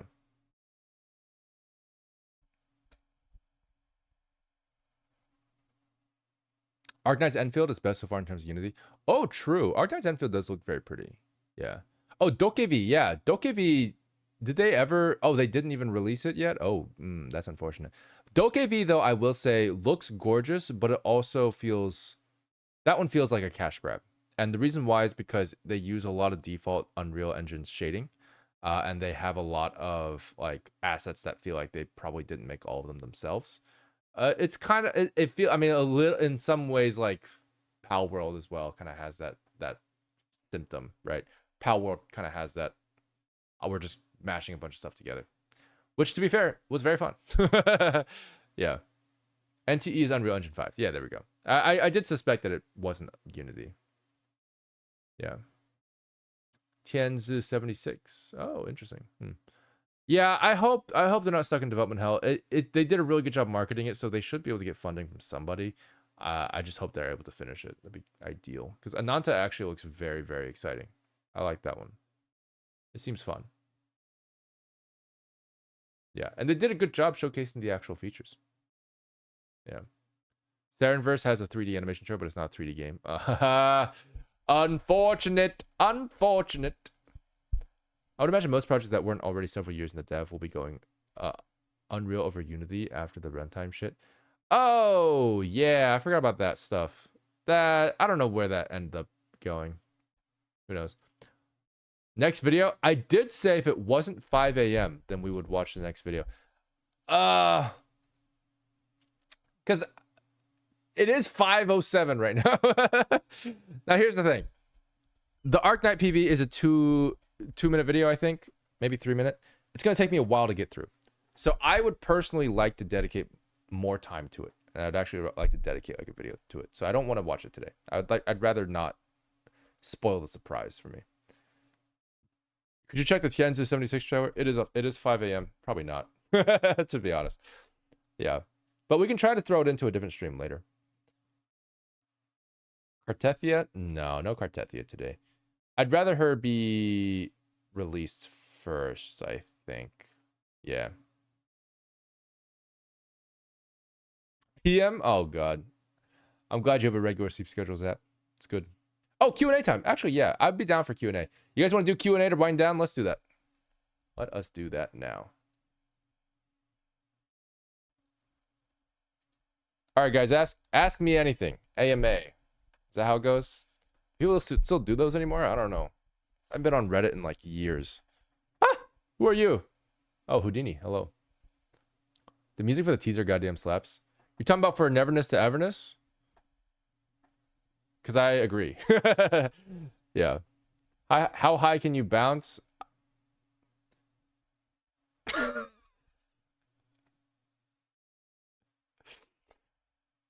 How did you know the yeet worked when I have this particular angle? That's crazy, dude. Holy shit. The foresight. That's insane. Yeah, it didn't work until I switched to this window. So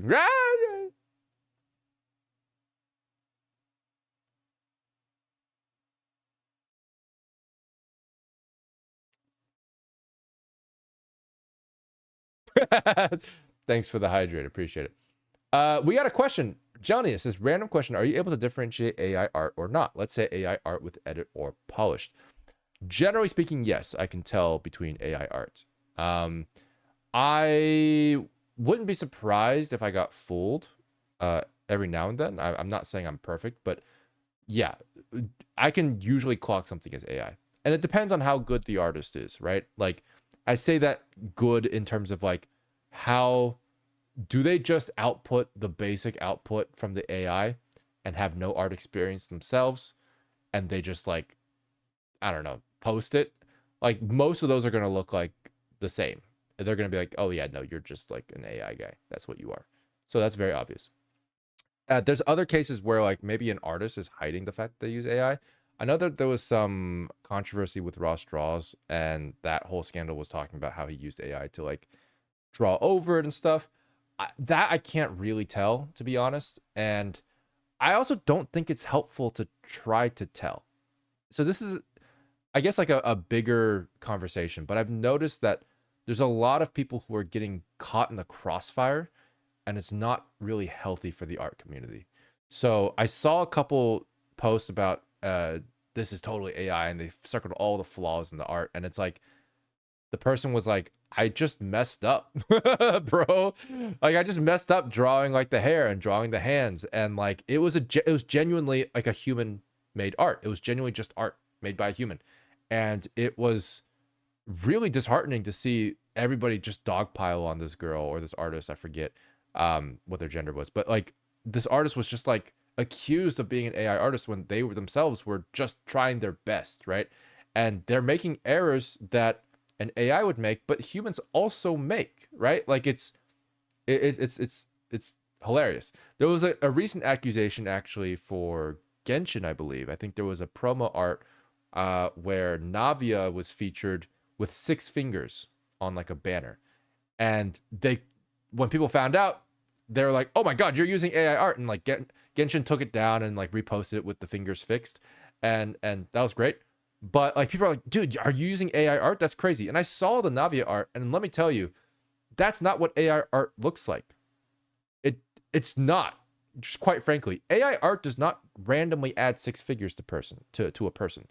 AI art will confuse the shapes specifically, and those shapes will become confused and blend in a way that looks like it has more than 5 fingers. It doesn't just add 6 fingers. If someone were to show me a character with 6 perfectly drawn fingers, that would not be AI. I'm just gonna put that out. Put that out there. That's number one. Navia's fingers were perfectly drawn, so it was more likely that when the artist was drawing it, they drew a version with, you know, for example, her thumb like, you know, fully clasped or whatever it is in a different pose, and then later there was a note that said, oh no, her index finger should be pointing out, and the artist just drew it on top of the existing hand and forgot to erase the pinky. That's a very common thing. Very, very common thing to do. Not impossible that it's just a human forgetting to erase one of the fingers when they were adjusting the pose. Because you don't want to redraw the whole hand. This is normal artist stuff, right? So don't accuse people of doing AI just because you think it's AI, because I think that can be dangerous, especially when there are human artists involved. Like that is the danger, right? An artist is clearly doing something here, right? They know what they're doing. If you want to accuse them for using AI, despite the fact that they're, you know, actually human artists doing stuff, like it's not helpful. What the people that you should really be upset with, quote unquote, I'm not saying you should be upset with them personally, but the people who are causing the main issues are the people who are like the AI bros, right? The people who don't know how to do art and they're just spamming art and saturating, Google Images with dog shit, right? And those are not the same people. Like you're getting like these other people are not those people. Like you're conflating the issue there if you start to like drill too deep into it. So I think people need to be careful. It can be really harmful to humans to do that, and it gets people to post less art, which is not good. Because people will be insecure, and I don't like people. I don't like artists being insecure. I think it's a really, really bad thing, because people should be proud. A lot of art is about being genuine and true to yourself. So, yeah, share who you are, share what you're doing, even if it's imperfect, and don't be afraid that people are gonna blame you for being an AI artist, because that's like shouldn't be a thing that you should be afraid of. Yeah. We use AI thing. No, I'm not gonna use AI. Yeah, no way. Yeah. I like human art. Human art is more important to me personally. I don't think lay people really consider artists working in layers as opposed to freehanding the whole canvas. Yeah, it's true. Yeah. Especially when they already have everything shaded. You know what I mean? Yeah. Insecure art leads to an unpublished one. Yes. Published, finished art is much better than unpublished, unfinished art, right? So we should acknowledge that value. It's just, as a personal opinion, of course. Not everybody has to share stuff if they don't want to, but I just think it benefits the world to be able to see everyone's art.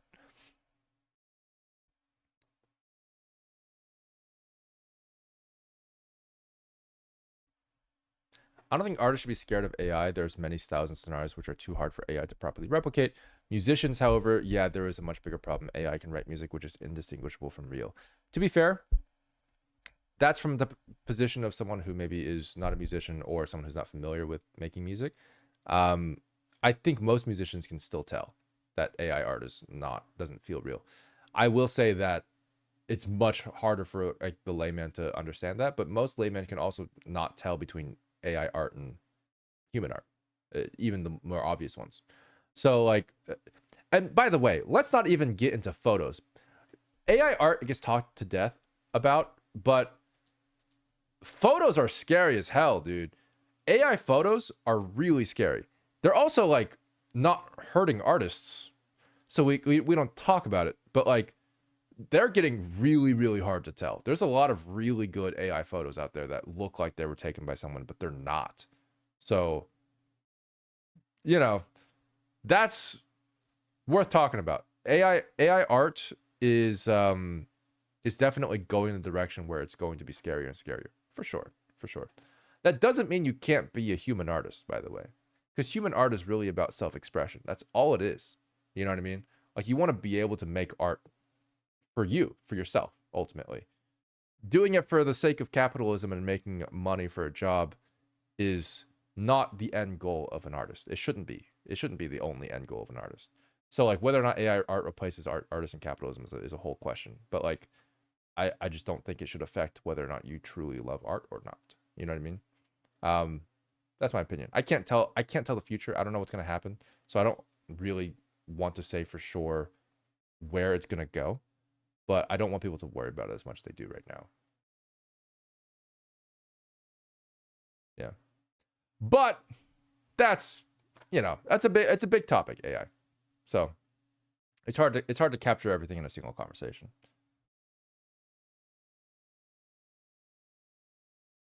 Cool.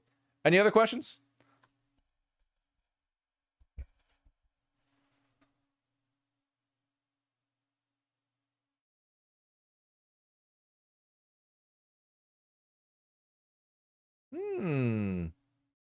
I want to get into environment design after seeing all these amazing environments from Genshin, like ARPG. How should I start though? I have tried making some in Blender, but I don't know what I'm doing.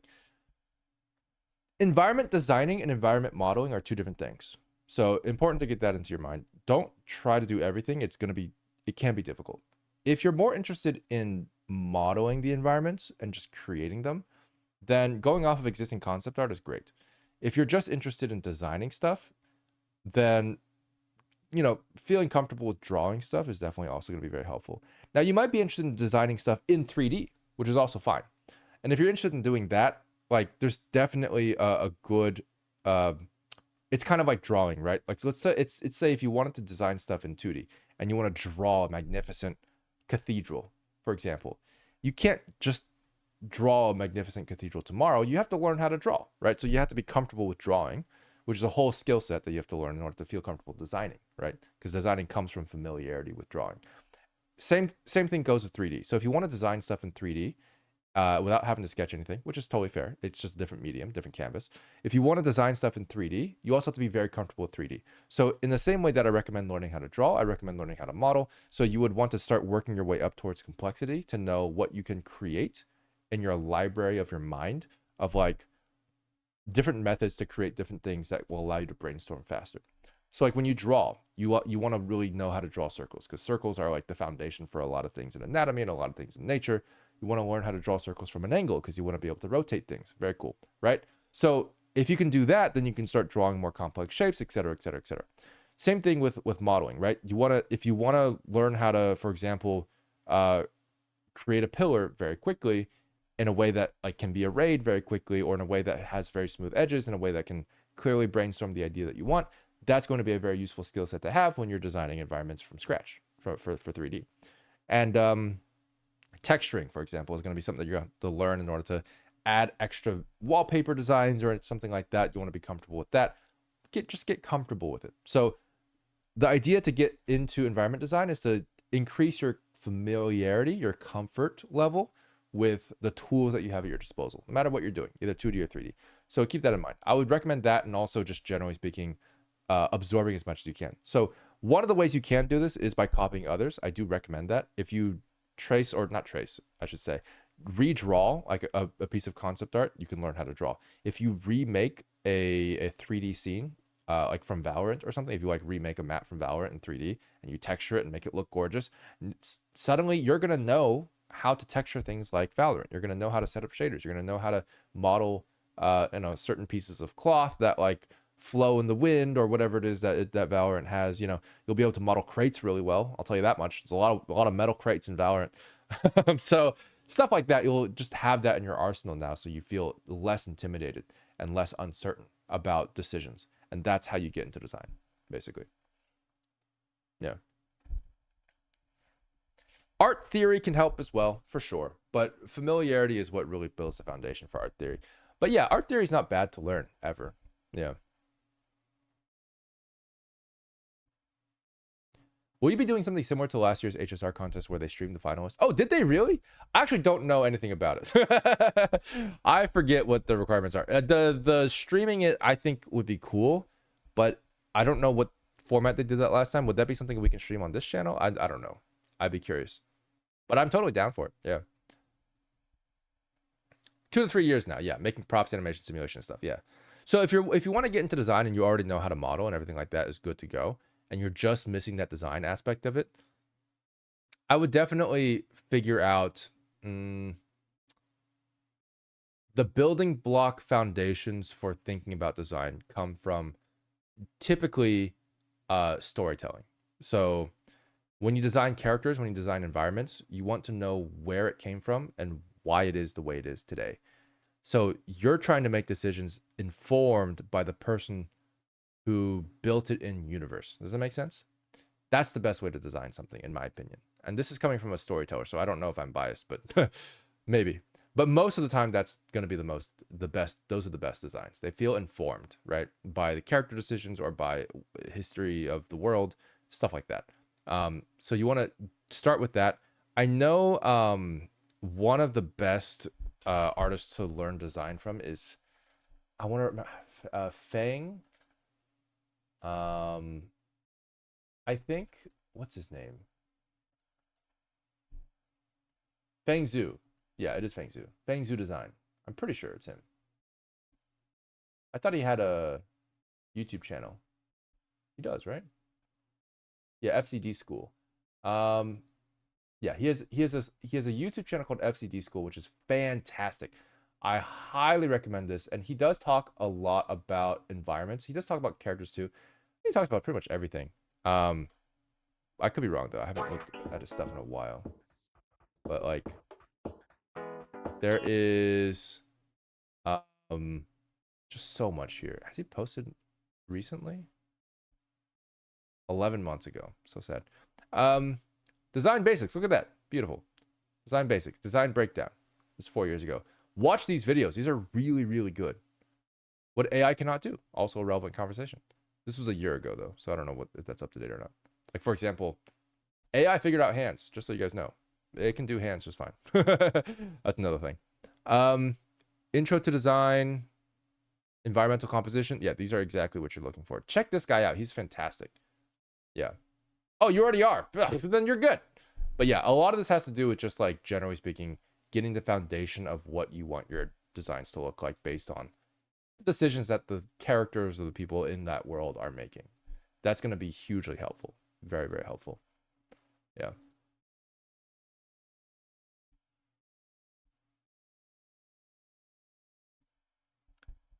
Does the NPR prototype for Blender require very high specs? No, not at all. It's not very demanding. I don't think it's more demanding than normal Blender is, and it's definitely not more demanding than Cycles. So you're fine. Most NPR stuff is going to be quite light comparatively to anything that is realistic. Yeah. How would you recommend balancing skill development with IRL necessities like jobs and stuff? That's a common reason I see why people turn to AI first rather than to develop their own ability. Oh yeah. So the absolute first thing is project size. I've talked about this before. If you don't have a lot of time to do stuff after your day, or don't have a lot of energy to do stuff, compartmentalize your tasks. Like, don't too many people go like, I want to draw a beautiful piece tomorrow, and like they don't know how to draw, so they turn to AI. The difference is that like, can they feel satisfied just getting good at drawing cubes rotating in space, or drawing like a face with basic anatomy? If they can be satisfied with that progression, then they won't be tempted to use AI. You see what I'm saying? So you want to have shorter, more accomplishable tasks so that, you know, you learn progressively rather than having to be such a huge, daunting, uncertain future for your goal. Because it's very easy to not understand what you need to know to get to a certain point. That's why a good teacher really matters. But yeah. Yeah, you get a sense of accomplishment when you do a smaller task and you feel like that's all you had to do that day, and you're good and you're fine. It's very easy to put too much pressure on yourself and then trying to find the easy way out because of that. A lot of artists spend years trying to get better at drawing hands. Yeah, exactly. Yeah. Cool. All right, guys, I'm going to head out. I got to go to sleep. And amongst other things, I also have to sleep. Which I will get to eventually. But I will talk to you guys maybe next week. I'm hoping I can get to that point next week.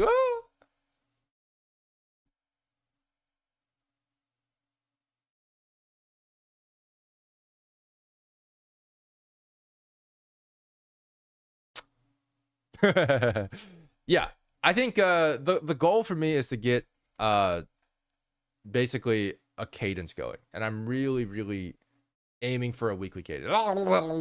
So that's the goal. Just to be transparent with that. But we'll see how it goes next week. We recorded 2 videos today, actually, technically, for the channel, which is awesome. So we're hoping to get that out in the next few weeks. We got a couple things on the list already. But my goal is Professor Goo is going to be a little bit more active in the next few months.